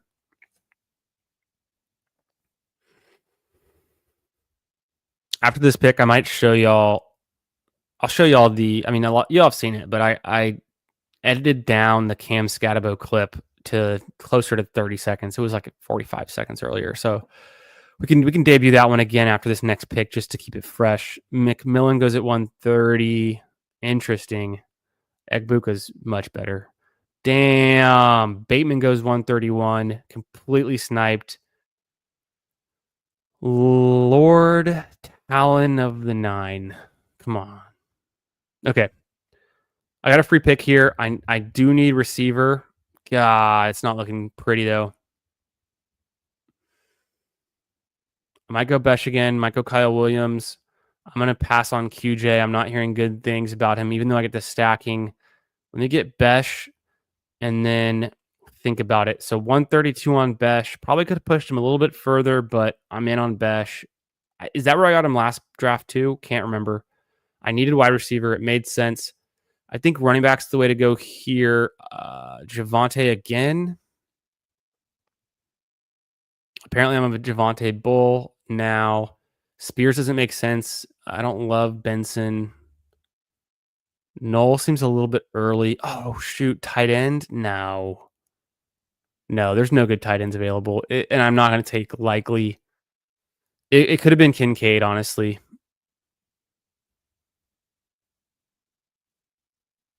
I think Javonte's fine, though. Like I said, he can continue to rise. Kincaid might have been a pick there. I've got the 5 wide receivers, though. I'm feeling better about it. Kincaid. I think Kincaid would have looked nice on this team. I'm definitely good at running back for a while. And it's either going to be 5 or at most 6. I think I'll be better off not going with 3 quarterbacks. Considering last time I had Mahomes, this time I've got Lamar. That's the way it's going to turn out. I can still team stack around some of these other teams that I don't have to stack against, like the Titans potentially, or Bucks, Raiders a little bit. I don't know really exactly who that would be later on, but running back situation wise, I'm pretty good. 2, 4, 5, 1 through. That was my 12th round pick. So, yeah, 27 picks too late, but in honor of Cam Scatabo going, and I'm not drafting him. I'm 0 for 3 so far in Scatabo, but I'm gonna run the clip anyways. QBs going all over. Yeah, 100% agree on that. It's wild. The ADP is the social construct. You heard it here first from the philosopher Hartman. I feel like Kincaid is a big tier break compared to guys after him. Damn. Okay, I know. And I made the same mistake last draft too. Now I'm regretting it. I wish I took Dalton Kincaid at the same time. I mean, Javonte could just be the Dallas running back this year, the flavor of the year for Dallas running back, tailback room. Okay, let's run the Scatabo clip. Y'all have all seen it, but I've shortened it down. Actually, no, 2 things. Okay, first, I'm going to show you all this. It's not a video clip, but perfect. Okay. In honor of me pushing Rashad Bateman after taking Mark Andrews and getting 1 pick away from double stacking Lamar Jackson at pick 132 with Rashad Bateman, in honor of getting sniped by Lord Talion of the 9. Terrible username. Hate to tell you. He's officially on my list. So this is my my official list of usernames that I'm not gonna forget the rest of the best ball summer. I'll figure out a way to type out his name on there. I mean, it's not even a good name to start with. Lord Talion of the 9. Probably the hardest name to remember. But that's my list. I'm going to be adding names to the list this offseason for people who snipe me. Honestly, can't blame him. He took a good value at ADP, so just not the worst thing in the world, but I wanted to show off that list. I've got that cooking. More things coming on the channel. Oh yeah, and if you're new to the channel, if you haven't seen this already, boom. Let me get rid of the overlay. Boom. The channel circle of trust.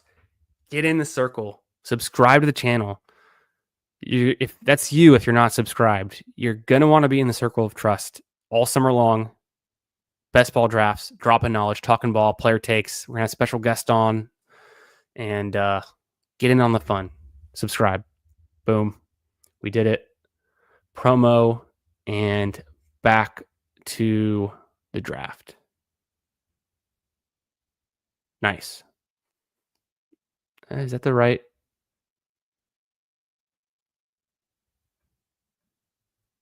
I don't know what's going on. Oh.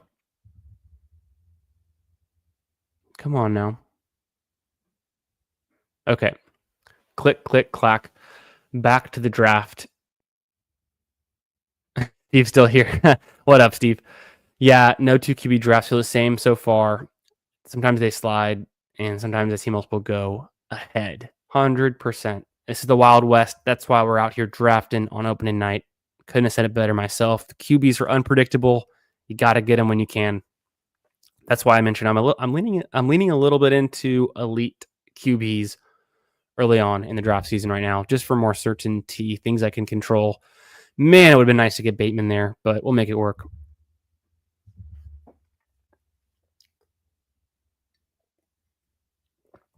Y'all think it's still too early to go Quentin Johnston? I think it is. I think they're trying to replace him with Trey Harris. I think it's still too early for Quentin Johnston, even at pick. This is going to be like pick 150 something. Lord Talon of the 9. He's officially on the list. I'm on the clock. Jaden Blue goes. Son of a... That's another player I've wanted to get. I'm 0 for 3 on Jaden Blue. And I don't think I got him in my first draft. Okay, I said I wouldn't do running back. I said I would go tight end. Strange. Doesn't make a ton of sense.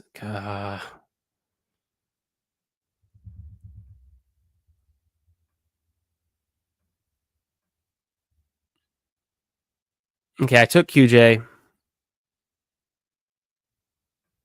I don't think I go Hopkins there. I mean, 156, I don't know, stacked up. I just went on my tirade about not overstacking, but because I didn't get Bateman, maybe I'm done stacking the Ravens. 57.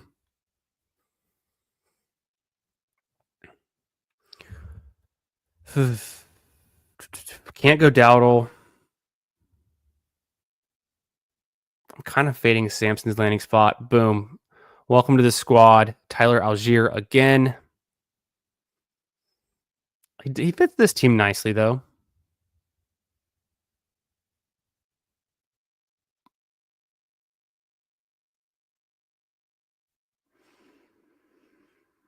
I don't know. What do y'all think about QJ? I heard some bad coach speak, or maybe it was beat reporter speak about him today. I do need to remember to come back to the tight end well, not ignore that with my next pick. I don't think it's an ADP value. I think he's going to keep falling. I think he's going to be in the pick 170 range. So this is potentially a bad pick. I can afford it. He's my wide receiver 6 in a decent wide receiver room. You know, so I'm done. I've got 3 skill position players for the Chargers. I've got 1 with the Ravens. I'm probably done there for stacking up.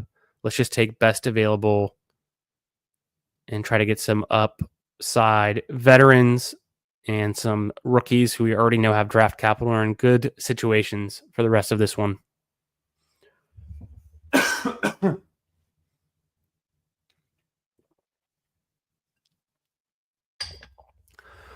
Yeah, Hartman likes the QJ pick there. See, I'm worried though. I'm worried that Mike Williams is going to get more snaps than QJ even. Would be really bad. So there's a lot of ways that can play out. Just let's keep it going. It is a wide receiver dead zone as well. Would have loved, it was not even close, but would have loved to have gotten a Kyle Williams or a Jalen Knoll. Note to self. Once we get past round 12, it's dead at wide receiver right now. But that just means a lot of these running backs are going to fall out of this range and become worse picks. Their ADP is going to fall back down the board. We'll get some more clarity on them. And there's bound to be wide receivers that come back up the board. So it's our job to find some of those guys. My hunch would be Tolbert comes down into that range. Maybe a little bit of Wandale. A little bit of Michael Wilson. Adonai Mitchell gets some good news. Maybe he comes down a little bit. But it's tough. It's tough out here. It's not a lot of good clicks. No, there's not. I need to refocus on tight end too. Who's going to be my tight end two in this room? I'm definitely not taking Disley. I'm going to go for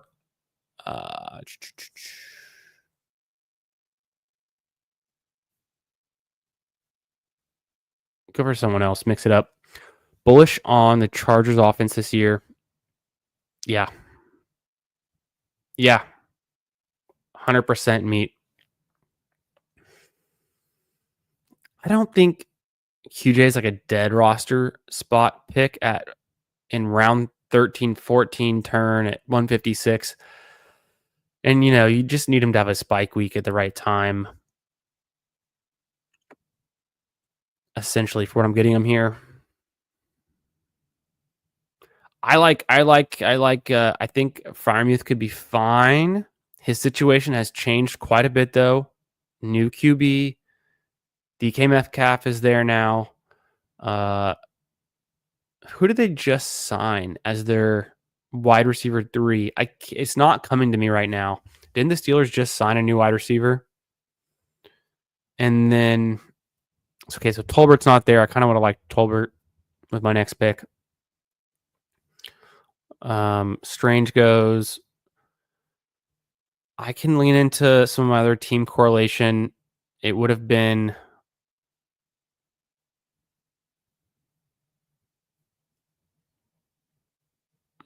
I don't believe in Otten, so I don't really have a lot of guys that I can tight end wise that I can link up with some of my existing picks for a team stack. So yeah, Robert Woods, okay. Bobby Trees, okay. Okay. So essentially they got no one. And then yeah, A.O. Manor went to the Titans. I don't know why I was thinking Panthers for a minute. Just the light blue coloring of the jerseys threw me off a bit.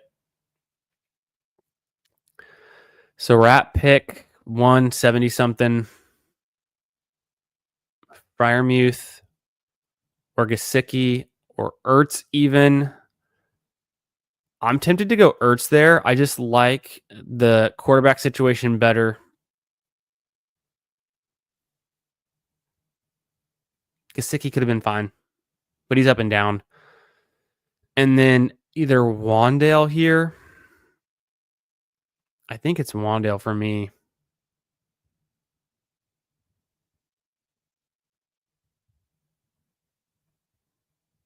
Probably going to go Wandale unless I think of something else quickly. I don't know if I want Hopkins. I'd push him around another.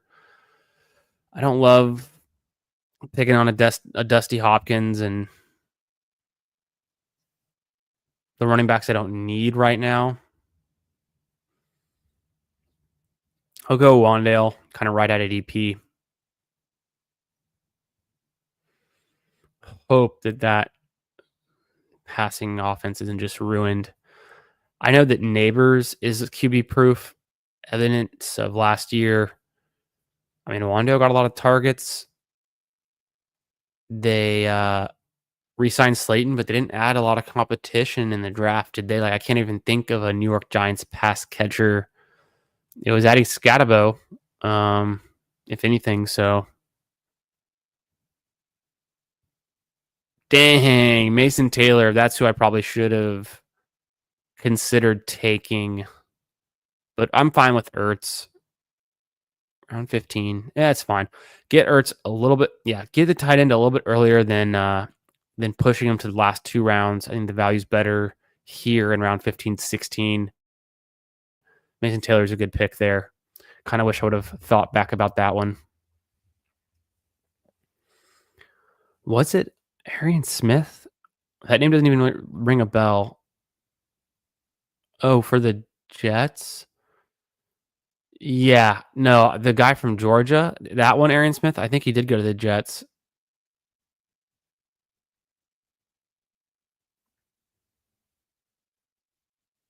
Yeah, that's what it was.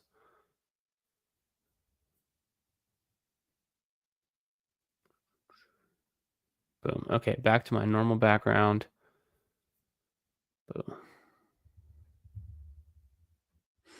How we doing tonight, fellas? How many Best Ball Mania drafts are you going to do in this first, let's just say 48 hours? So today and tomorrow. This is number 3 for me. 5 is going to be my minimum I do in the first 48 hours, considering we're about to jump into another one after this. So we'll do draft number 3 after this. And then we'll see where we're at. It'll be my 4th for today. I'm doing at least 1 or 2 tomorrow. So I'm probably going to be at 6, if not 7, 8 in the first 48 hours. The rest of this week, the streaming schedule, it's going to be centered around puppies, eliminators, maybe some schnauzers. We'll see what we can get into. I noticed the schnauzer. I don't know if the finals size was that different from the puppy, but the total number of entrants was like half of the puppy. And the first place prize, correct me if I'm wrong, is $100,000 for both the puppy and the schnauzer. So there is some appeal to that 20 max schnauzer. It's only $60 to get in, $100,000 up top. It'll be open for a while though. I think it'll take a while for that one to close. The puppy is usually open for a little bit as well, but might be fun. The problem with the schnauzer is you don't want to go too deep into a 20 max when it's going to be open in 2 weeks. When we have this schedule release, what is that? 2-3 weeks, whatever it is. The schedule release is going to come out. That schnauzer is still going to be open, so that might actually be one worth waiting on. And then hitting it hard when the schedule releases. I also just noticed and kind of realized, so Cam Ward goes pick 182. Might have been a good spot to go pick 181 Cam Ward. At the same time, I just don't need him on this team. I can still get the team stack and benefit of a Pollard and Calvin Ridley without having the QB. Because I took Lamar Jackson so early, and then Justin Herbert in round 9, which is also very early for QB2. It just doesn't make sense. I need more swings at wide receiver and running back. So that's how I justify not going with the third QB there. As a 20, if it was a 20 round draft, I would feel a lot better about taking Cam Ward there, and then I'd still have a bunch more picks, to get some flex guys later on. Ollie Gordon 200 is kind of fun. These are my last 2 picks for this draft, and then we're going to fire back into another one. I need a running back. Could go wide receiver. I feel pretty good at wide receiver, though, with 7. So it would be Hopkins for the stack if he's there. I don't have to get it, but it could be nice. I think Corum or Hunter could be a fun way to play it. Lloyd didn't get any competition as far as I know. Let me think, team stacking wise. What else would make sense from a running back perspective? I could stop at 5 running backs. I like Jarquez. I don't want to get him every draft, though. It's still a toss-up. Who's the RB2, him or Corum? And then does Kyron just hold down that job and, it doesn't even matter? Hit 10 and then hold off on BBM for a while that's pretty wise. I would think, 10 would be my upper limit. I'm going to go ahead and get Hopkins just because he's there. Gets me to stack. Like I said, I don't want to overstack. I think this is about as close as you can get, maybe slightly overstacked if I take Hopkins here, but gives me one more out. What is that? 8 wide receivers, 100% done at wide out, and then it's Hunter or Lloyd. I might just go Lloyd. I can't take Missile here. I don't want to overstack with the Ravens. Taj Brooks. But he might. So Lloyd is probably the RB2.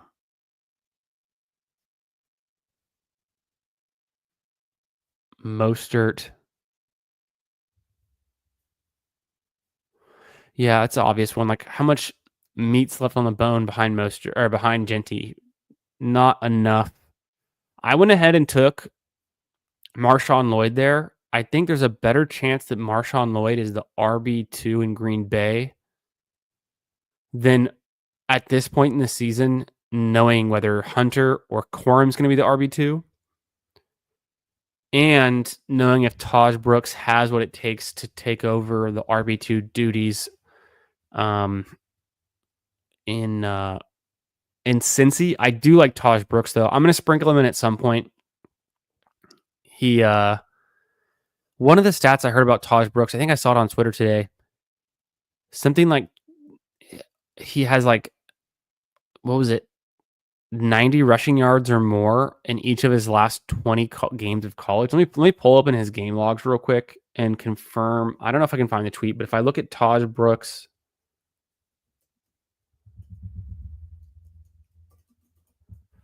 I'll look at his college stats. I'm going to throw it back to the board. Let's get the music pumping up. This one's going to finish out real soon. He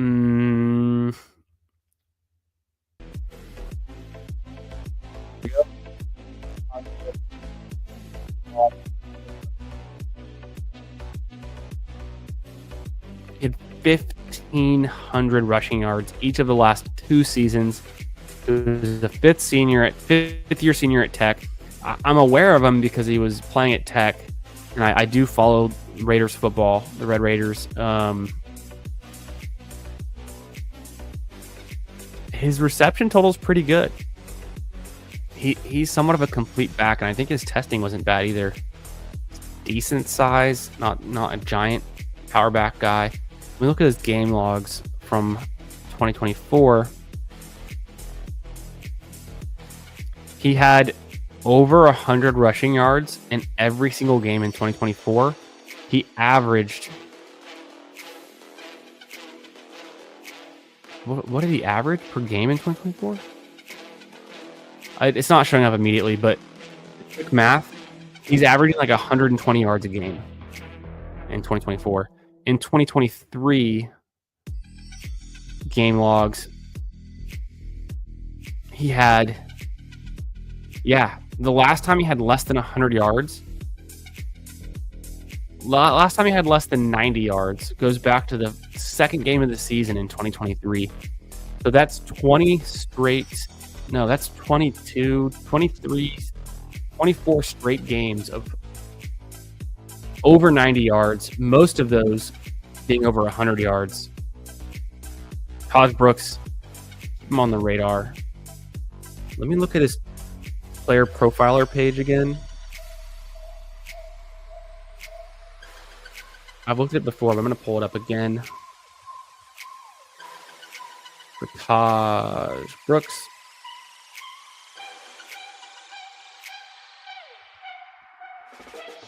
$5'9", 214. So I knew he wasn't super tall, but 214 is good size.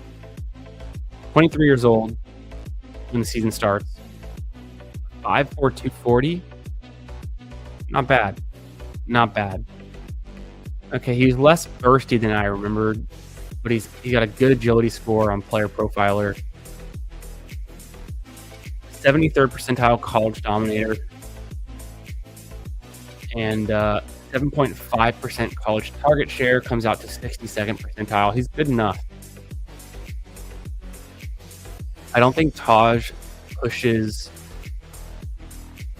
Chase Brown, but I think he could handle a workload. So if Chase Brown turns an ankle, goes down, or even just for that RB2 spot, I'm gonna put Tahj Brooks back on the radar. Although, like I said, I'm not going super hard on the guys who could end up being, buried in a depth chart just yet. This team ends up being 2-6-8-2 build.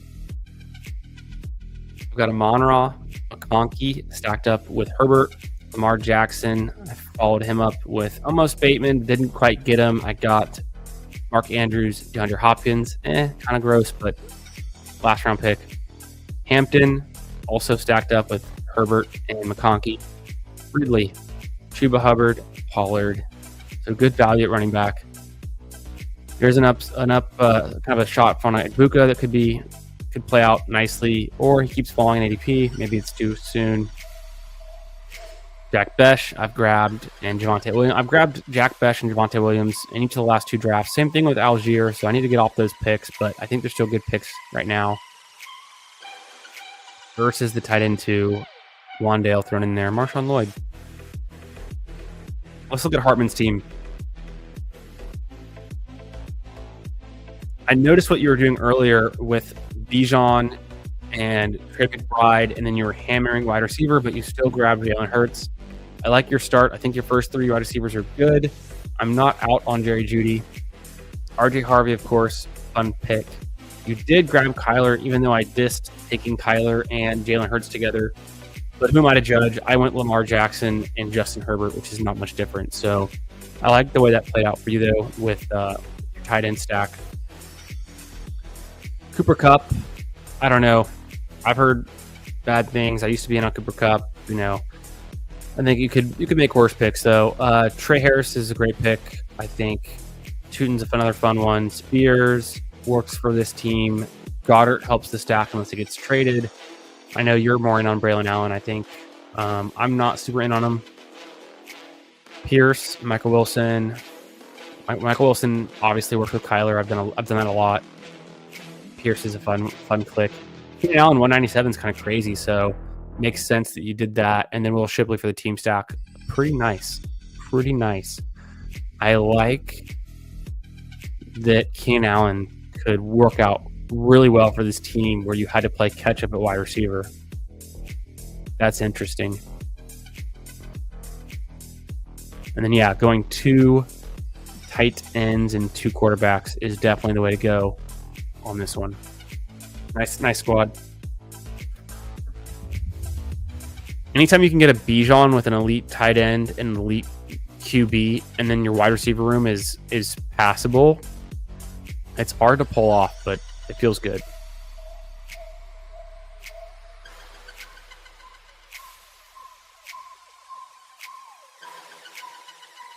Yeah, I think it passes.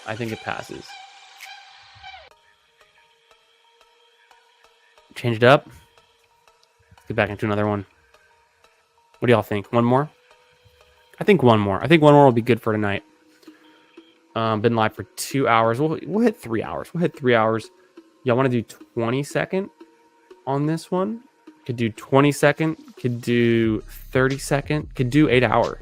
Oh, that's what I was gonna do. Honestly, I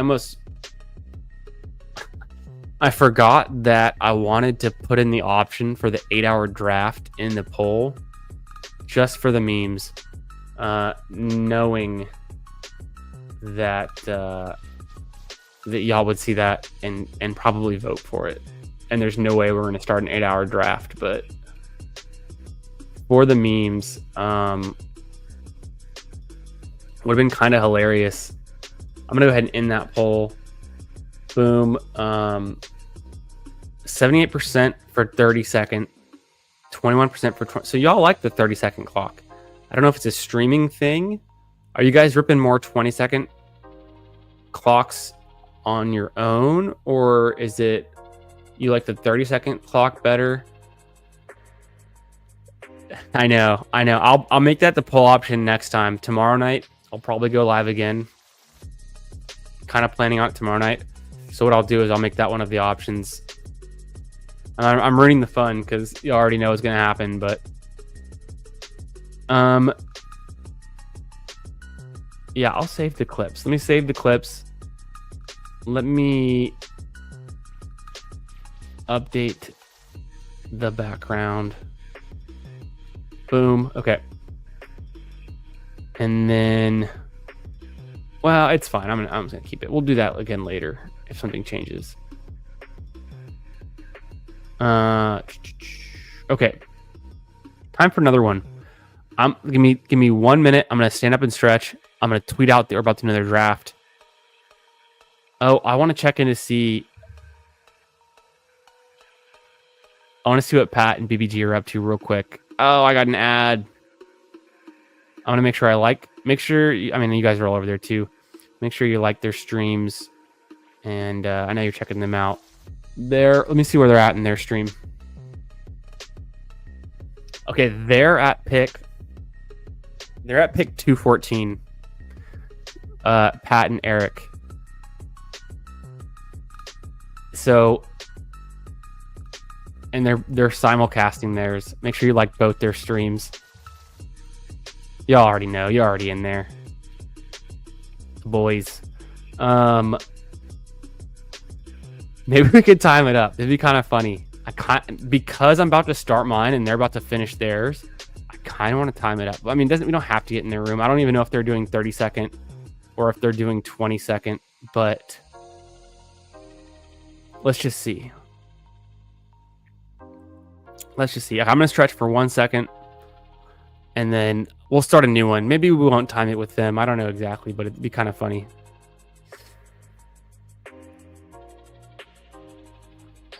Okay. Back in 30 seconds and then we'll get into their best ball mania.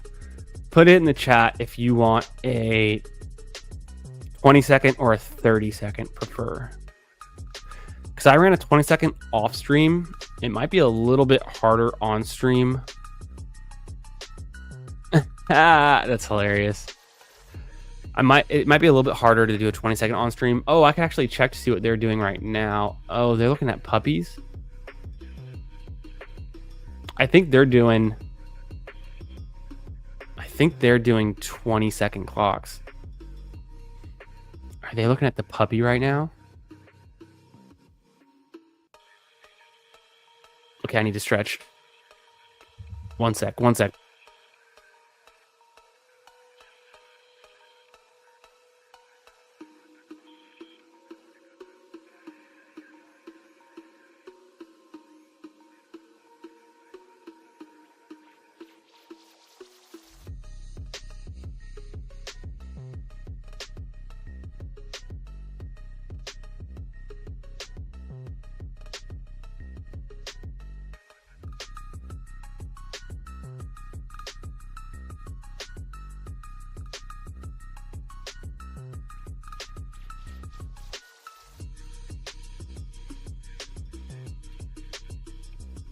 I'm back.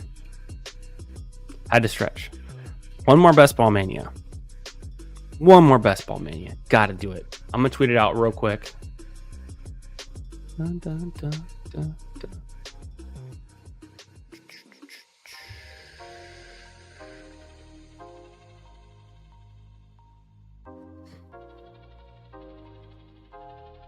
And it's gonna be a 30-second clock. 30-second clock, Best Ball Mania.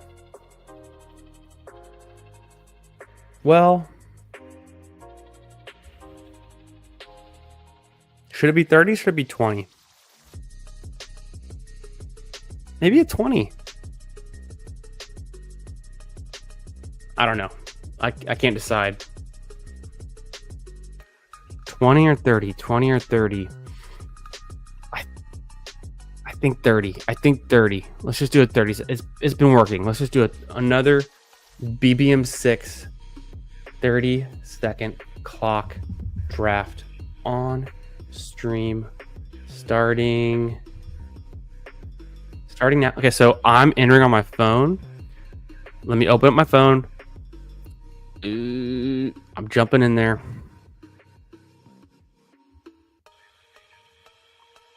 All right.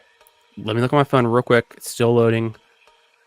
30 seconds per click. I'm entering the room in 5, 4, 3, 2, 1. 3 more to start.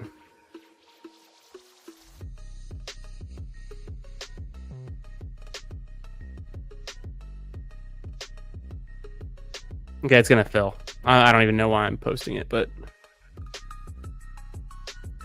it would have been more effective if it was like +7 or +8 or something. It was +3. Now it's +2, +1. It's a 30-second clock. Best Ball Mania. I entered on my phone. Let's see where it's at here.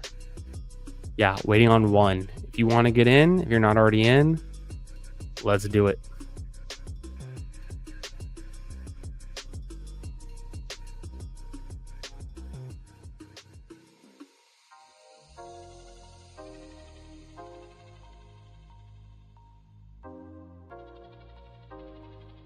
Nice, the 6th spot. I've been waiting for this. Sports with Jim. What up, Jim?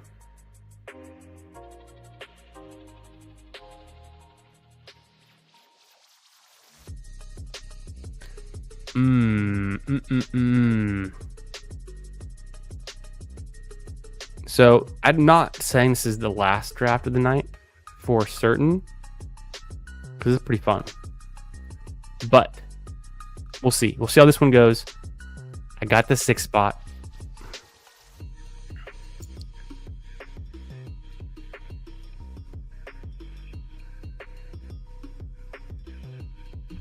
Drafting from the 6th spot.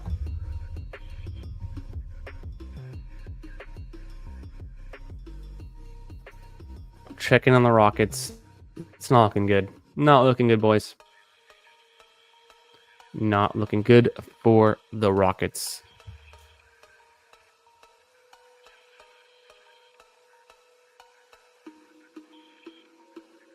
I know. I thought about it. I didn't want to commit. I'm going to let the dog out real quick. I didn't want to commit to it being the 4-hour mega stream because I didn't know how far I would get, but we're pretty close. I think that might end up being a weekend night just so I can get more in. Be right back.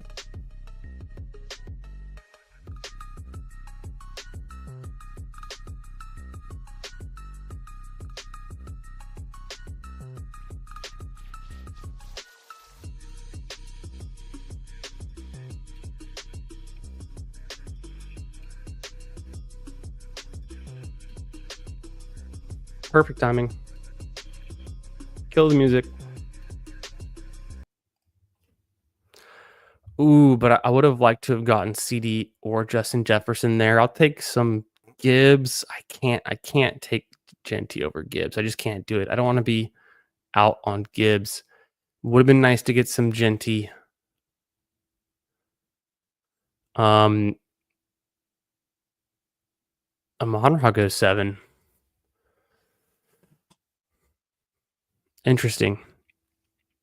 So we got Jim in here.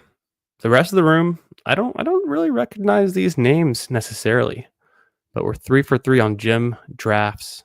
Hope you're having a great night, my man. Kicking off your best ball mania the right way, getting them in on day one. Tons of fun out here in the streets. Take advantage of the ADPs, building out super teams. Genty goes 9. I'm going to roll the clip, let my dog back in from outside. If you haven't seen it, I think you've all seen it, but if you haven't seen it, the Genty clip.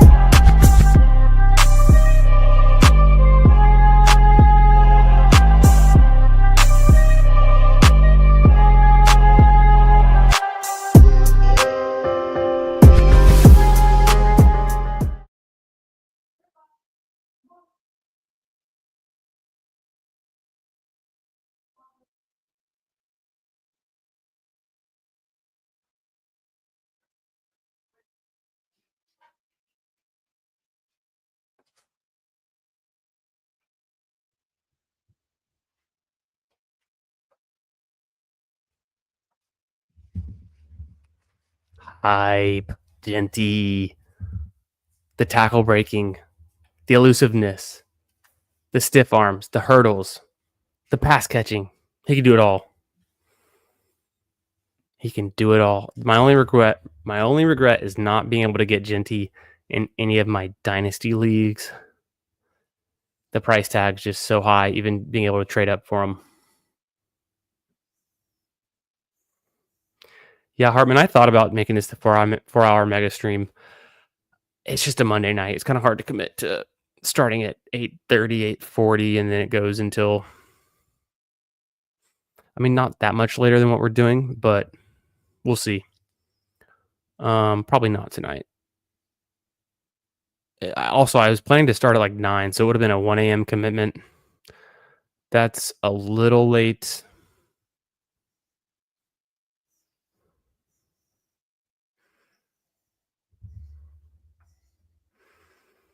Achane or Irving? I like them both. I'm going to go Achane on this one. Honestly, I don't know if Irving ends up being a better pick, ends up getting more use. Ooh, double RB start. High testosterone in this one. I like it. I like the start. Mix it up. Nico goes 12. I wonder if we're going to see any kind of fear or uncertainty on the Nico situation because of the way the Texans drafted, and he ends up being more of a 1-2 turn pick. I'll be taking him there a lot if I can get it. If anything, Brian Thomas gets the most competition. And I honestly feel like we haven't really priced in appropriately the fact that Puka is now playing next to Devontae Adams instead of a Cooper Kupp who was not even re-signed. So Malik Neighbors is the clear winner in this tier of wide receivers over the offseason, no doubt.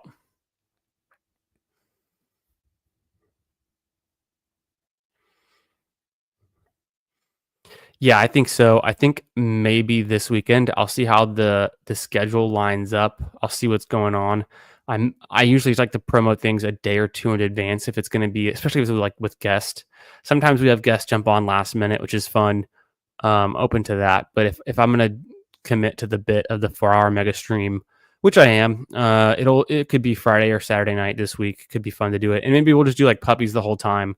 Like 4 hours of drafting puppies. We can multi-table. We can have guests on and shoot the shit a little bit more. Oh, Chase Brown. Of course, it's not the right build for Chase Brown, but I'm 0 for 4 on Chase Brown now, and so not great. I'd like to have more Chase Brown. Marvin Harrison. Oh, or Terry. I think I do want Terry here, and then I'm going to cross my fingers. Is this the right build, though? Yeah, it could be. Let's do it. Take Terry, cross the fingers. Marvin Harrison would have been a great pick too. I think he'll have a good season. I think he can really step up. have that breakout sophomore year. His rookie year was good enough. We just had such high expectations, making him a 1-2 turn pick last year. I had a slight fade on Marvin Harrison. I didn't completely fade him, but I was taking Nico so much more often. I don't think I ever took Marvin Harrison ahead of Nico, and if I did, it was just to mix up the exposure.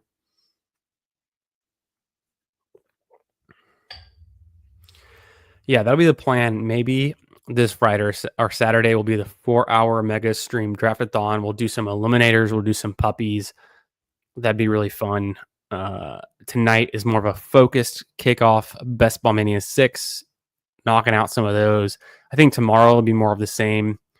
And then yeah, I'll hit some guys up, see if who's available this weekend for late night streams. So more to come. It's gonna be a lot of fun drafting here all summer long. You know where to find it.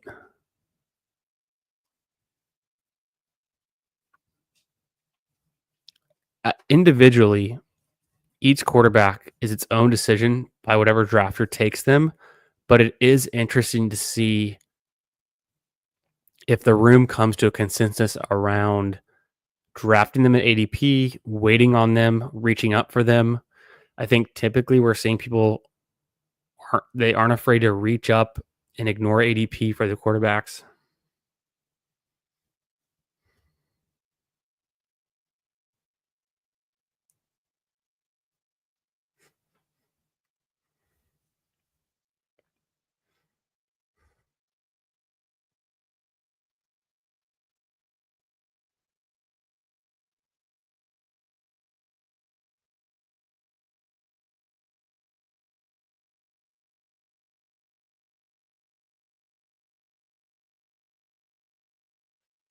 See if we can get this stack.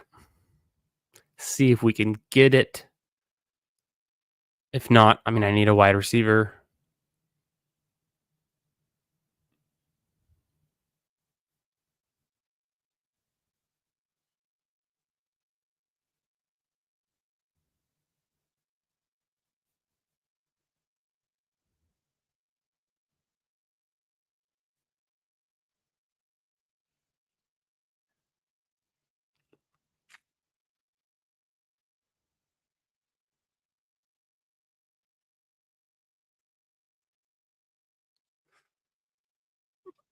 Okay, it's going to work out. It's going to be tough to pull it off and play catch up at wide receiver with this kind of build. But anytime I can get a McLaurin, Jaden Daniels stack, I got to do it. Big time playing catch up at wide receiver. Teddy on Fetty is really the only one pushing it super hard right now. So I think there's a chance.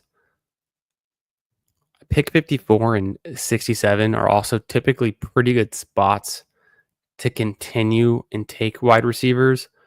I've got my double anchor running back kind of start. I might hold off on running back for a little bit. And then I've got the elite QB. I don't have so much pressure to grab a QB in those middle rounds. Maybe I'll pivot to the middle round tight ends. This could easily be an Ertz addition. I don't know if I want Deebo Samuel or not. At 67, I guess I would consider it, but it's a lot of investment early around Washington if I do that, which can also, I mean, that's not a bad thing necessarily. But I would like to get at pick 54. I've got about 2 names in mind that I'm hoping are there. Obviously, Travis Hunter at 47. Jim grabs him. Sutton would have been somewhat nice. Rome is still going pretty early in my mind. I want to say the ADP updates every 24 hours, so it's like during the middle of the night. Because right now we still have those rounded numbers. It should be updated either 2 a.m. or something like that. Calvin goes. Okay, Calvin was my guy I kind of wanted. Although I've taken him so much. So let's mix it up. Could be a spot for DK. Burrow's there, which is interesting. Gosh, I have all these running backs. Godwin, Waddle, Jennings. One of them is going to come back around. I think DK is the number one in Pittsburgh, unless it's Bobby Trees. Let's roll with that. DK at a slight value.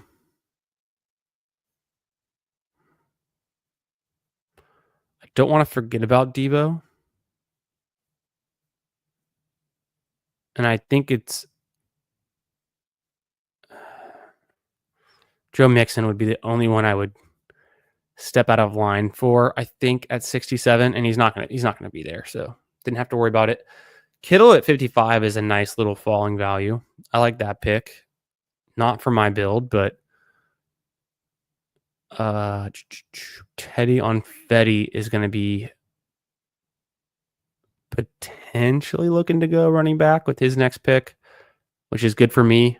Maybe get a little bit more of a chance for a wide receiver to fall, get some more value there, scoop it up. I'm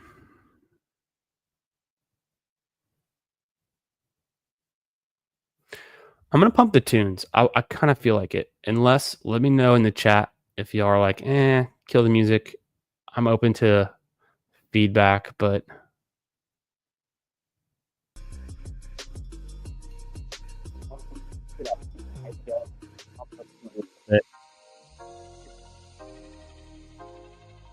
keep the vibe going in this draft room. The Jaden Daniels, Terry McLaurin stack, I pulled it off opening day of Best Ball Mania. I mean, I've said it before. There was weeks at a time during the big board where I couldn't pull it off. I ended up getting it once early in the big board. I want to say 3 times later. But I probably have just as many or more teams that have Terry McLaurin on stack. Jaden Daniels without Terry McLaurin. So I feel good about getting one of the elite stacks early on. Next time I'll have to remember this. I'll use my Best Ball Overlay combo tracker, and I'll avoid doing it exactly with a 2 RB start. It would be nice to have like a CeeDee Lamb on this. CeeDee Lamb on this build would be completely elite. If that was CeeDee Lamb over Gibbs right here, this would be really interesting. But who knows?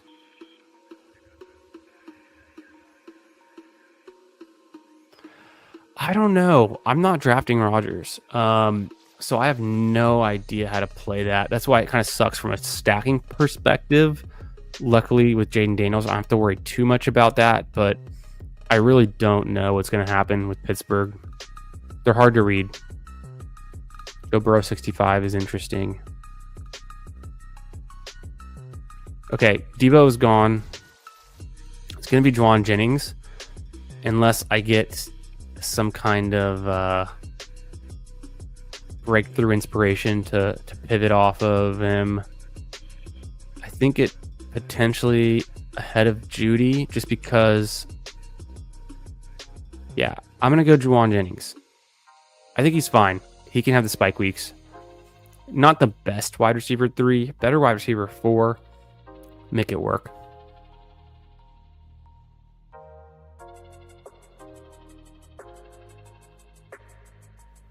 And then in case I want to get Brian Robinson, I think I need to kind of chill at running back, maybe refocus on wideout and tight end for my next couple of picks. And then, okay, I didn't have to make the choice, but I was like, maybe Montgomery if he kept falling, but it's kind of weird pairing Gibbs with Montgomery. Really caps the upside when you take the running backs that are that highly ranked together. And if it works better and if one of them is low draft capital, one of them's high draft capital, but for them both to be high draft capital or kind of high and middle draft capital, it's too much capping the upside of a pick. So it's hard to play that one. Golden is who I would have wanted here. I'm 0 for 4 on Golden, unfortunately. It was my Best Ball Mania 6, my 4th draft.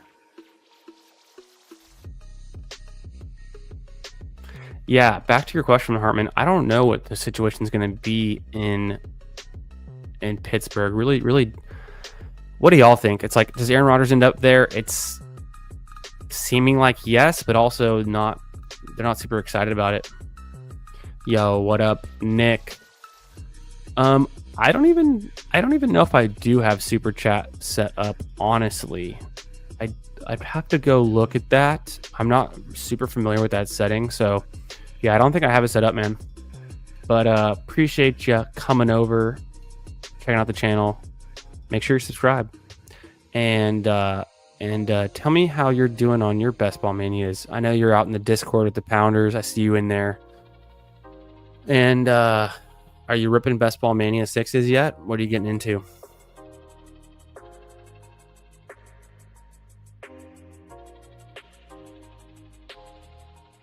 Caleb, I'm 0 for 4 on Caleb. I'm super high on Caleb Johnson. Just not working. Oh yeah, man, it's cool. Anytime. Just appreciate you being here, hanging out. That's all I ask. So appreciate that. Yeah, on the 100 for real. Yeah, we're out here doing it. It's gonna be drafting all summer, so you know where to find it. RJ goes 77. Would have liked to get that, but then Tyrone Tracy, someone dove on that grenade. Burden.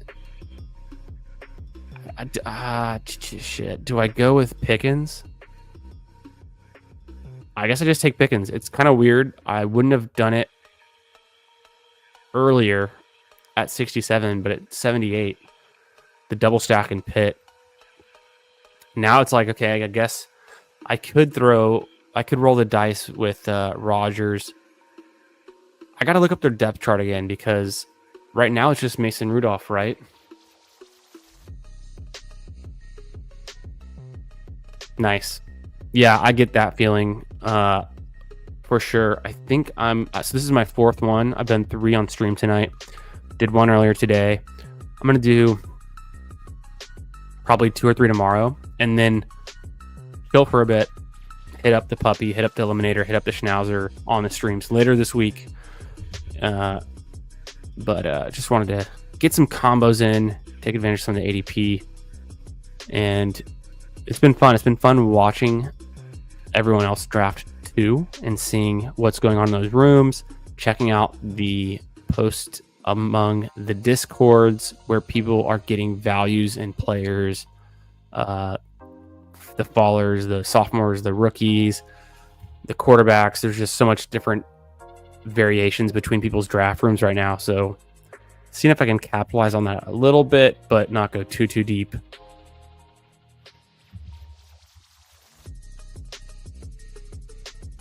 Right now, based on the way I'm drafting tonight, it has to be Jack Besh.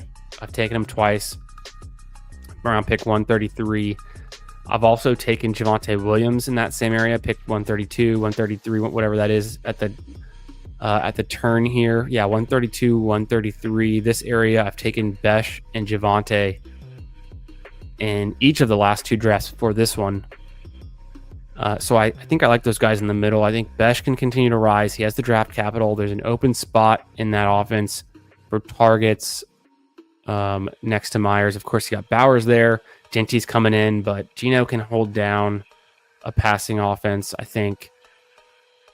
And then with Javonte Williams, I'm not super high on Javonte, but the Cowboys didn't do a whole lot in the draft compared to what we were expecting them to do. So, I mean, I like Jaden Blue as well. I'm a fan, but he's more of a complimentary back. Maybe Javonte's fully healthy after the serious knee injury, and a season and a half later, he can have a career year. So I'm excited about that. I'm also pretty high on Tony Pollard, I think, relatively. I'm in on RJ Harvey at this price, and I'm really high on Caleb Johnson. I probably need to start taking Caleb Johnson in the 6th round if I want to get more of him.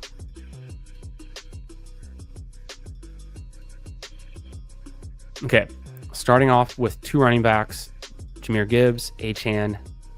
Got the Terry McLaurin, Scary Terry, Jaden Daniels stack, which feels good. Team stacking DK and Pickens. Got Juwan Jennings thrown in there for good measure. It doesn't have to be a running back here. Could be Jonnu. Could be wide receiver since I'm just still playing catch up and I like Downs.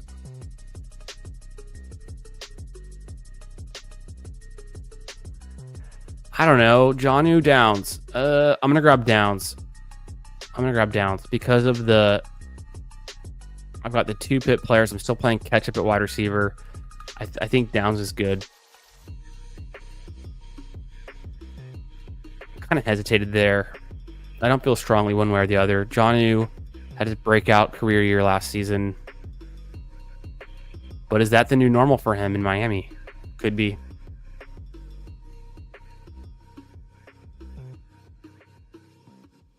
I like Swift. I was a Swift bull during the big board. I kept taking Swift around pick 120. The chat hated it. Turned out to be pretty good. So I think Swift should be a top 100 pick unless things change. Yeah, I don't know. I was never really in on Javonte, so I'm still skeptical, but the landing spot, the opportunity. Yeah, what if Phil Maffa is the cowboy you need? Hey, we all thought he might have been going into last season in college football. Clemson running back, but it had a bad year. Yeah, Caleb has that dog. I think Caleb is sick. He's going to be good. Ingram, yeah. The only problem with Ingram, I feel, is that we've seen a season where he got 140 targets. He converted that to, 111 receptions or 120 receptions, whatever it was. Still didn't have the touchdowns. Still didn't have a ton of yards. So is Ingram a little bit inefficient? I worry. He relies on high volume. He ends up on the Broncos. They can spread it around a bit. They can run the ball. But I'm not out on Ingram. His price is not that expensive.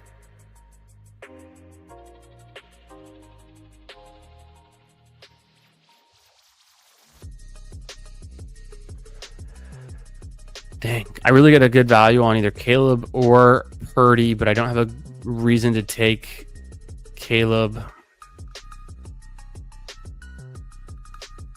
I'm going to keep pushing QB. I don't know. Should I do it?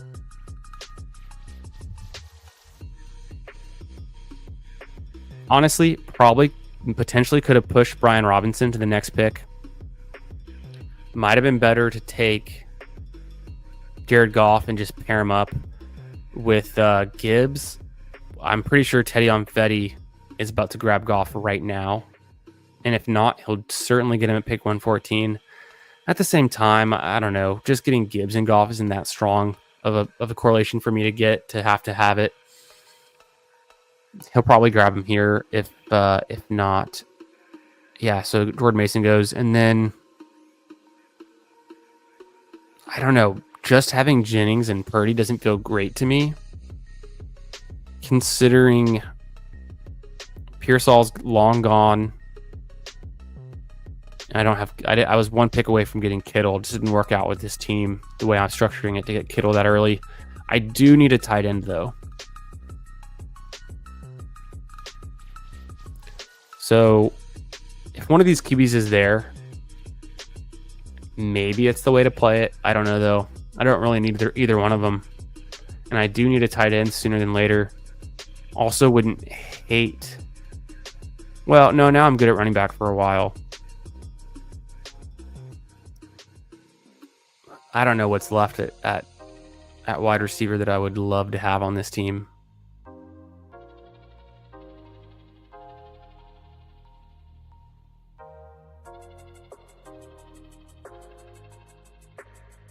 down.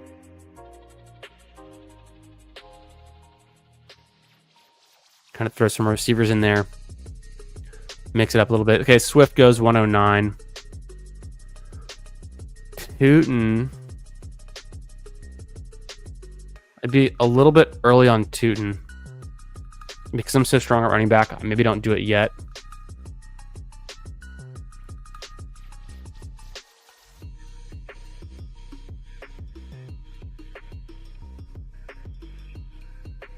Go back to the board.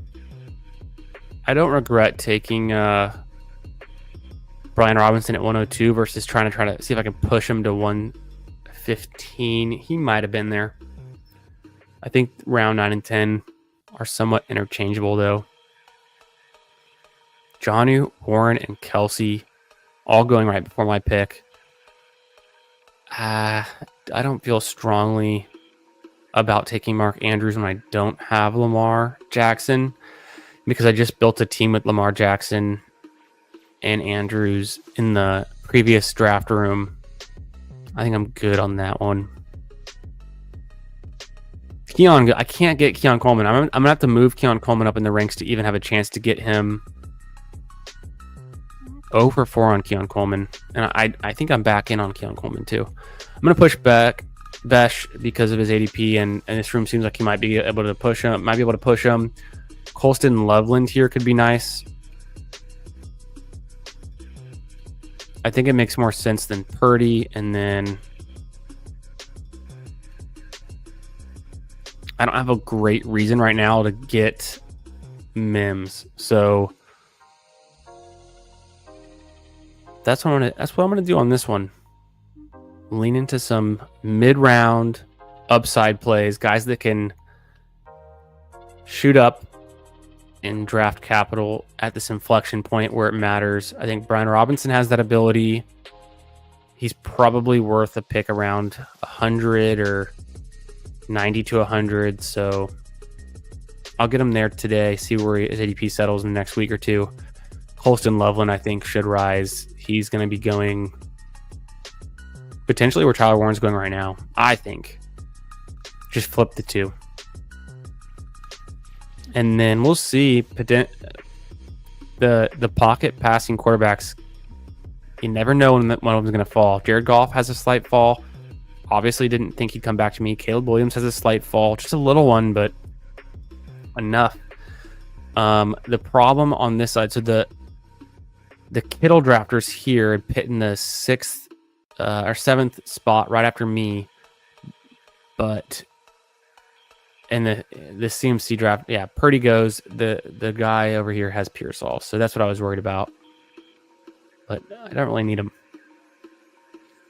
He tried to push Joe Burrow around, which is smart. Par 3. Doesn't pull it off, though, so he gets Pearsall. And then Purdy and Stroud with Higgins is interesting. It's a good spot to take Higgins. Trey Harris we've seen go a lot later, but I think both of these guys are top 100 picks. So what's the true difference between Jaden Higgins, Trey Harris, and Jack Besh, though? Jack Besh goes much later. I'm going to see if I can get Besh at 139. QJ goes super early for the stack, kind of forcing it there.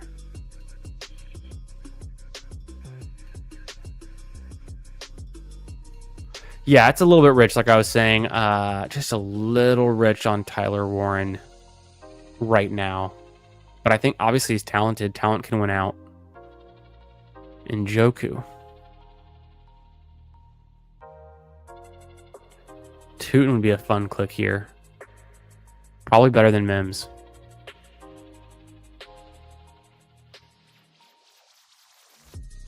Feels fun. What about Tootin?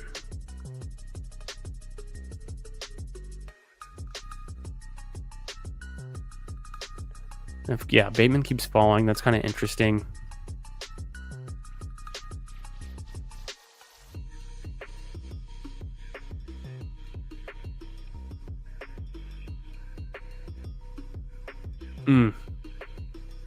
Okay, well, I'm in a good spot. I don't necessarily have to take a running back for a while.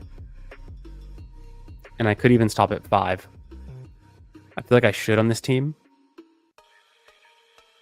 Tua could be a nice partner later on, which makes me kind of regret not grabbing Jonnu when I grabbed Downs. At the same time, it does feel nice to have 5 wide receivers and not be stuck relying on all of these receivers to fall to my next pick.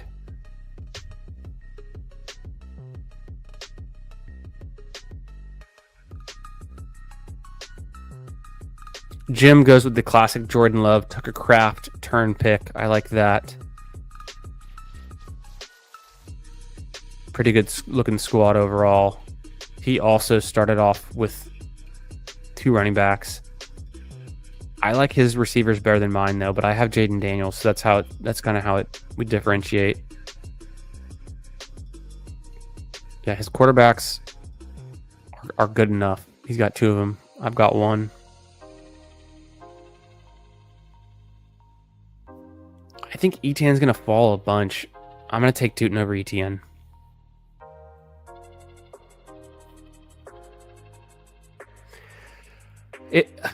I'm not sure what to do yet on Noel and Kyle Williams. I think it's still a talent evaluation where Noel was pretty consistently ranked above Kyle Williams. I don't know how the Patriots depth chart's going to shake out. I don't know how the Texans depth chart's going to shake out.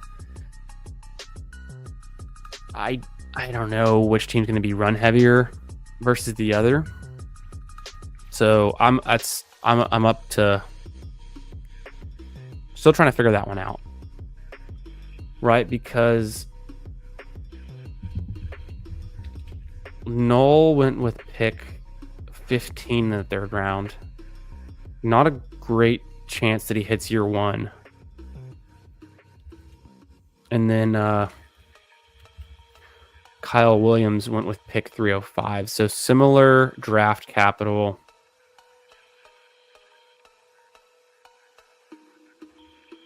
I could see it going either way.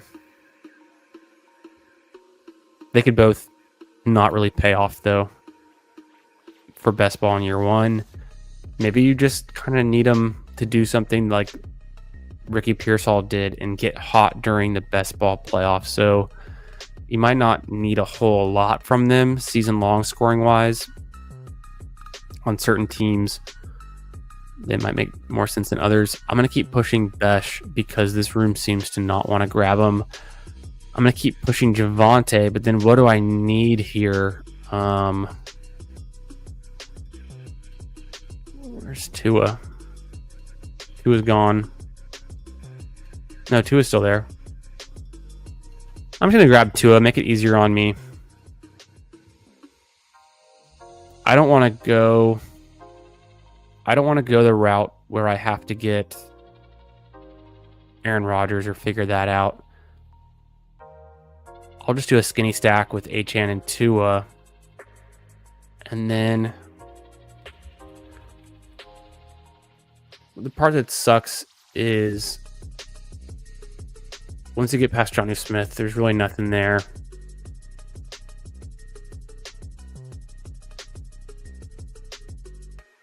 But I wanted to grab a quarterback before it gets too late. I guess I could have taken Trevor Lawrence with Tootin in the same way, and then I would have had one more out for Brenton Strange. Maybe that's the way to play it next time.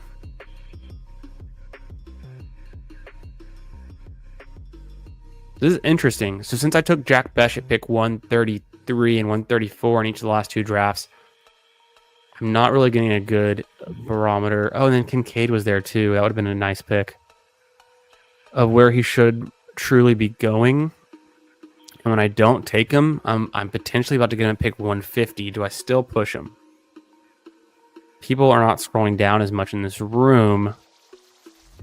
Can I push back Besh one more round to my pick 163? There's a chance. I'll only I have to see who's available. I don't really need running back. I kind of do need wide receiver, though, or tight end. So I might just take him because I don't want anyone else more than him. Noel.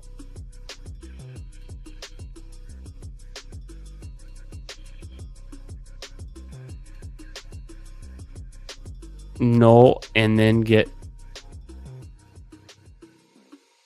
I mean, I kind of... Okay, I'm definitely a big bull on Jack Bech right now because I'm grabbing him in every draft. I don't want to go Noel over Bech.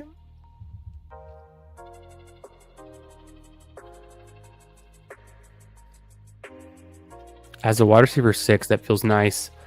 Pick 150. I've waited 59 picks since the last wide receiver. I like how this team looks, though.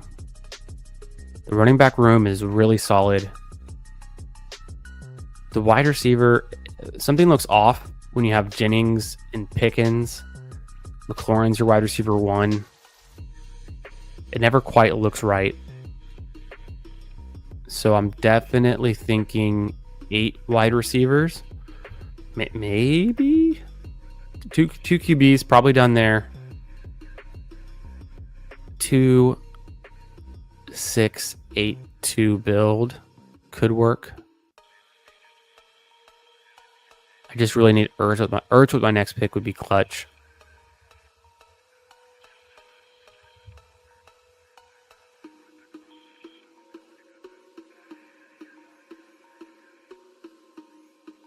And then, yeah, probably could have gone Trevor Lawrence there over Tua.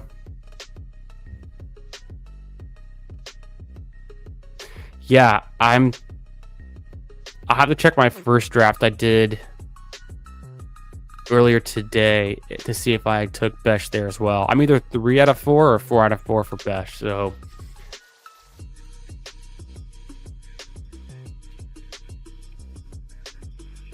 Yeah. 100%. So maybe Bech would still be there at 163. I don't know. Who Hames was saying earlier he saw Bech go to pick 160. Like I've been saying, though, once you get into the 12th round, these are all $1 auction bids. So essentially, pick 13, pick 14. To some extent, pick 12. These aren't really that differentiated. But to get a guy that is going in this range, that should be going in round 10 or 11, helps a little bit. It's the guys who are in rounds 8, 9, 10, and 11 that should be going in rounds 6 and 7, or it's about as high as you can get. But those are the guys that really pay off.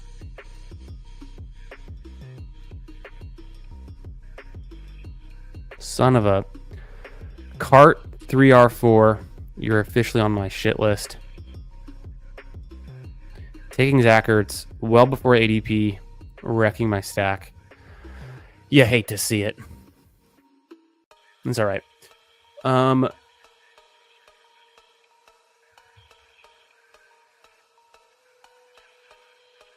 Could sprinkle in some get-ins. I don't need a running back, though.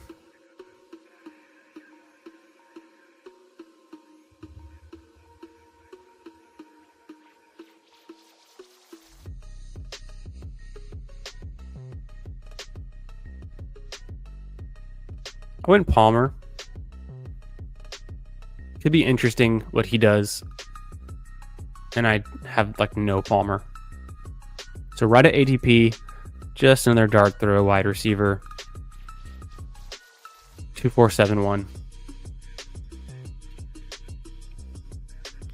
I need to be taking him on this team because I didn't take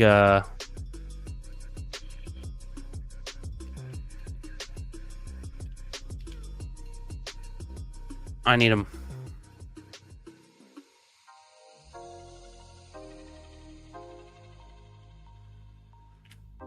It's like him or Giddens.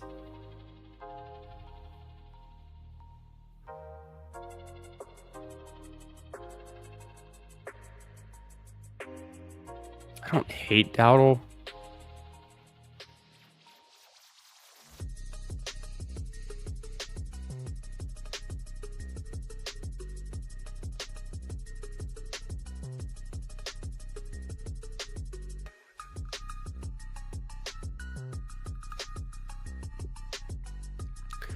Question though, do I go Freiermuth when I've already got Pickens and Metcalf? I think the answer is no.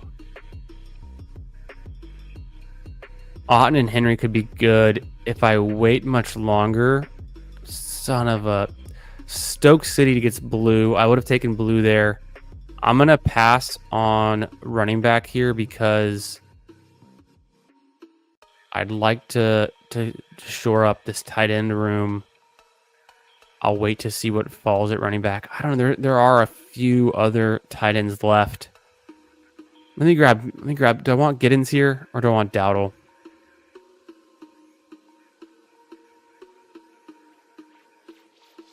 I'm just gonna grab Dowdle. Past ADP, I think it's a fair spot. Just got finished taking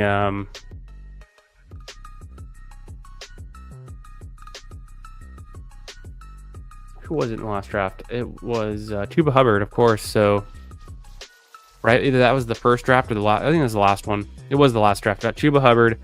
In this draft room, we'll get Rico Dowdle. Mix it up. But Hartman, I want Blue. I want Blue on a lot of my teams. I want to take him most of the time ahead of ADP.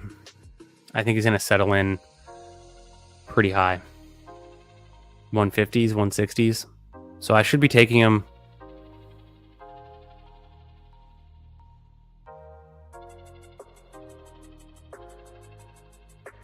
I guess I'm fading Jordan James then. A little bit.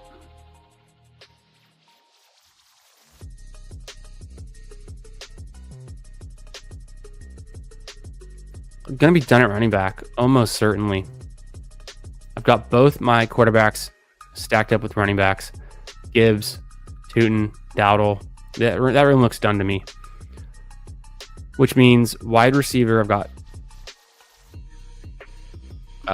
3 picks left. I mean, it's a 2, 5, 7, 1. I don't think there's any QB I'm going to end up taking. I honestly don't want Rodgers.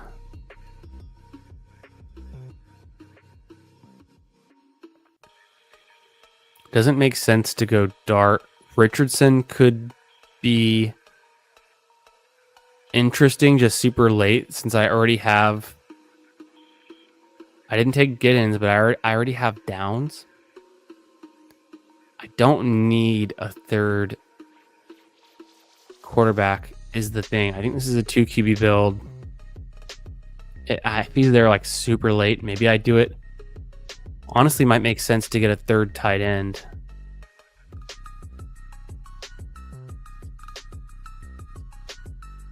Okay, I'm glad someone else fell on that. Richardson at ADP. Mitchell goes. Another fun click. 3 picks away. I definitely am going to take one more wide receiver. I think it's going to be a 2, 5, 8, 3 build. Does that make sense? 2, 5, 8, and then a 3.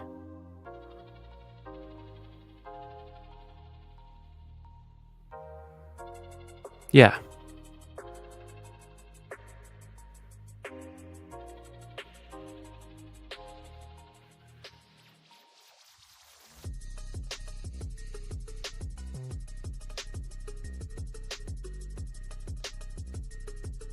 I'll get Gesicki.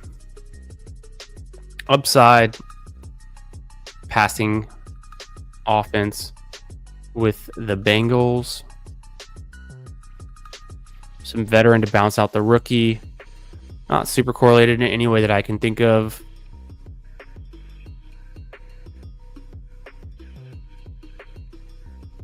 Well, you know, I guess AFC North correlation with the Pittsburgh players is something. This team went a different way than I was expecting. I still like it. How can we land this plane? We're real close. I can see the runway. It's in sight. 2 picks left in the middle of the board. Can go anyway with these next 2. think I do want one more tight end.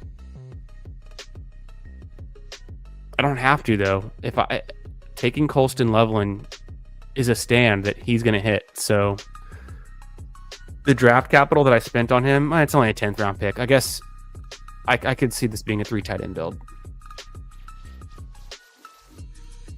Mason Taylor. Oh, damn. Well, not that I want to double down on rookie tight ends in the same team, but easily could be a play there. I haven't got any Mason Taylor yet. Yeah, about blue. Oh, the math checks out. No, it's hard to do math after a long day. 3 hours into the stream, midnight. Practically, it's not the easiest task.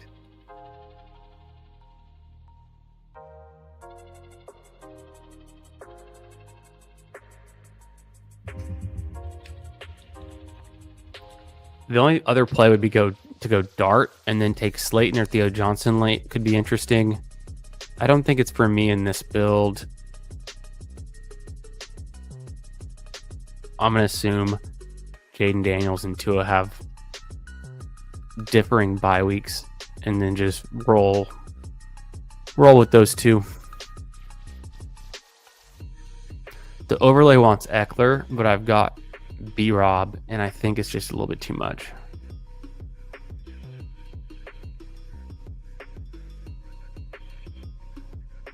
Ollie Gordon could be fun, but I don't really need a running back. Oh, Commanders? They drafted Jalen Lane. That's kind of I don't want to take a dead roster spot. That's what I just got done talking about that at the beginning of the stream. The Dolphins.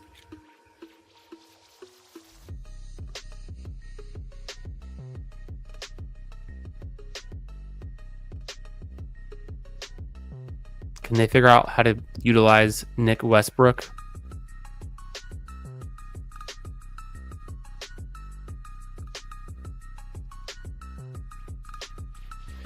I don't need another running back. Ollie Gordon could be a fun pick. I don't know if he's all right for this team, though, with H.N. Jalen Lane is... If I wasn't willing to take Isaac Tesla, why would I be willing to take Jalen Lane?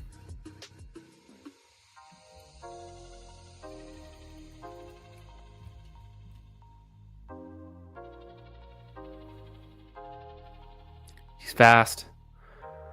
Good size, good speed. I'm not too impressed, though. He could be a special teamer. You know, I don't want to draft a special teamer. Nick Westbrook can spike. He can get touchdowns at least. Maybe Mike McDaniel figures out how to use him.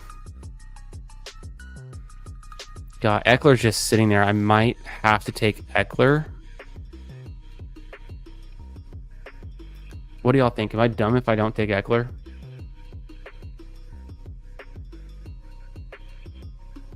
Turpin. Are you kidding me? Oh, it was Tolbert that I wanted.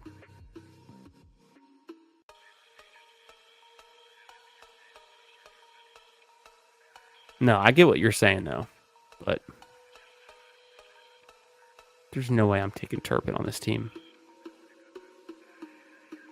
I would need Cody to be streaming with me if I was going to take Turpin this early on in Best Ball Mania. Sometimes we look back on these picks and they look kind of bad, so I'm a little bit hesitant out the gate.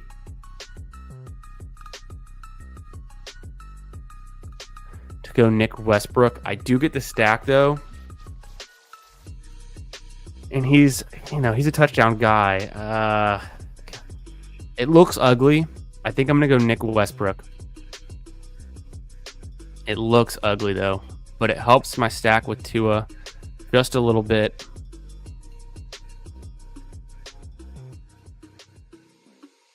Touchdown upside. I don't know. I don't know. Could easily have taken Mike Williams or Troy Franklin there and maybe have more ceiling.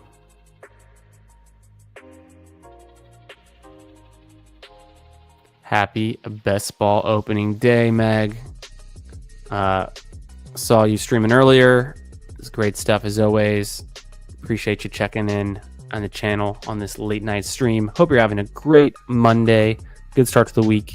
And yeah, looking forward to best ball summer kicking off. It's exciting times. My excitement is dwindled as it's getting towards midnight central, but no, I'm having a great time. It's been fun. This is my 4th best ball mania draft. Finally got a pick in the middle of the board. Little interesting, different approach. Started off with 2 running backs, Gibbs, Achane, stacked Terry with Jaden Daniels. I also got a team stack of Pittsburgh with Metcalf and Pickens, Juwan Jennings for good measure, Josh Downs, why not? B-Rob stacked. Maybe could have pushed him to 115, but it opened me up for getting Colston Loveland there, which I like. Grabbed Tootin. Been looking forward to doing that. I have missed out on Scatabo. I'm 0 for 4 with Scatabo. I can't remember if I've gotten Trey Harris yet. I don't have any Jaden Higgins. So there's some hits, some misses. I haven't gotten any Keon Coleman yet, which I would like to do. I think he's a big winner from the draft, not getting replaced. I'm the biggest Jack Besh bull. We're coming to learn. I was a DeAndre Swift bull for the big board, I guess for Best Ball Mania. At least right now, I'm a big Jack Besh bull. Pick 150. I was taking him at pick 133 and 134 earlier in the stream. I think Besh should be somewhat closer to where Trey Harris and Jaden Higgins are going. So just could be wrong on that one, but seems like he's going to be flying up the board. Get him while you can. He's a lot better of a pick, in my opinion, than Jalen Royals, who goes in this room pretty early. Keep seeing Keenan fall. I think Hartman got Keenan at pick 197 last stream, around there, or last draft. For sure. It would be great to do a stream with y'all. We could break out the cocktail playlist playbook and get a stream in. It'd be great. I'm thinking about doing a 4-hour mega stream either Friday or Saturday, and then having either some guests on or setting some things up. So I'll reach out to y'all and we'll schedule something real soon to get a stream going together. I think it'd be great. It'd be a lot of fun. Thanks for checking in with the stream tonight. Hartman says your Swift call was right, so maybe Besh is also right. It was right though, wasn't it? I lucked into that one. Luck box. Sometimes luck's greater than skill. The Swift call ended up being right. Yeah, I'm excited to crack into the cocktail playbook. I haven't tried one yet. Haven't had a drink since the book showed up. You know how it is. I got my hands full with the kids these days, and so got to find the right opportunity. But Best Ball Mania is here. I'm excited to be streaming and drafting with y'all all summer. And yeah, we'll set something up. I'll reach out to y'all. It'd be a lot of fun. Everyone was out there in the streets today. Ooh, Isaac Tesla does go 199 in this one. I think y'all are going to get me in on him before too much longer, but a 3rd round draft capital guy.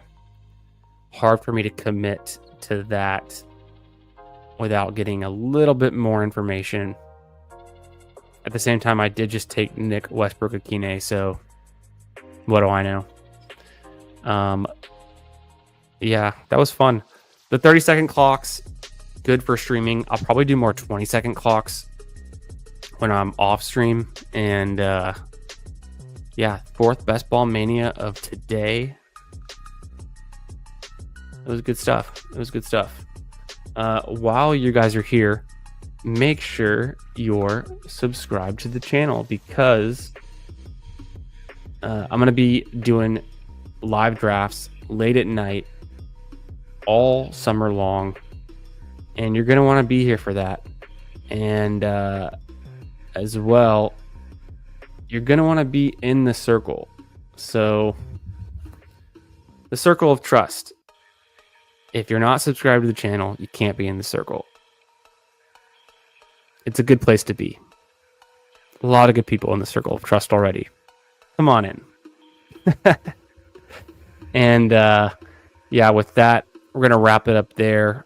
3 streams, 3 drafts in the stream. Super fun. A lot of good teams, good stacks, player takes, too much Jack Besh. We'll evolve. We'll keep learning. Be back tomorrow night for more. Tune in. Catch y'all later. I'm going to leave y'all with, let me turn that music down, and we'll jump into the Tet McMillan clip that I cooked up. If you haven't seen it already, then I'll throw it to the outro. Appreciate y'all being here. Catch y'all soon in the next draft.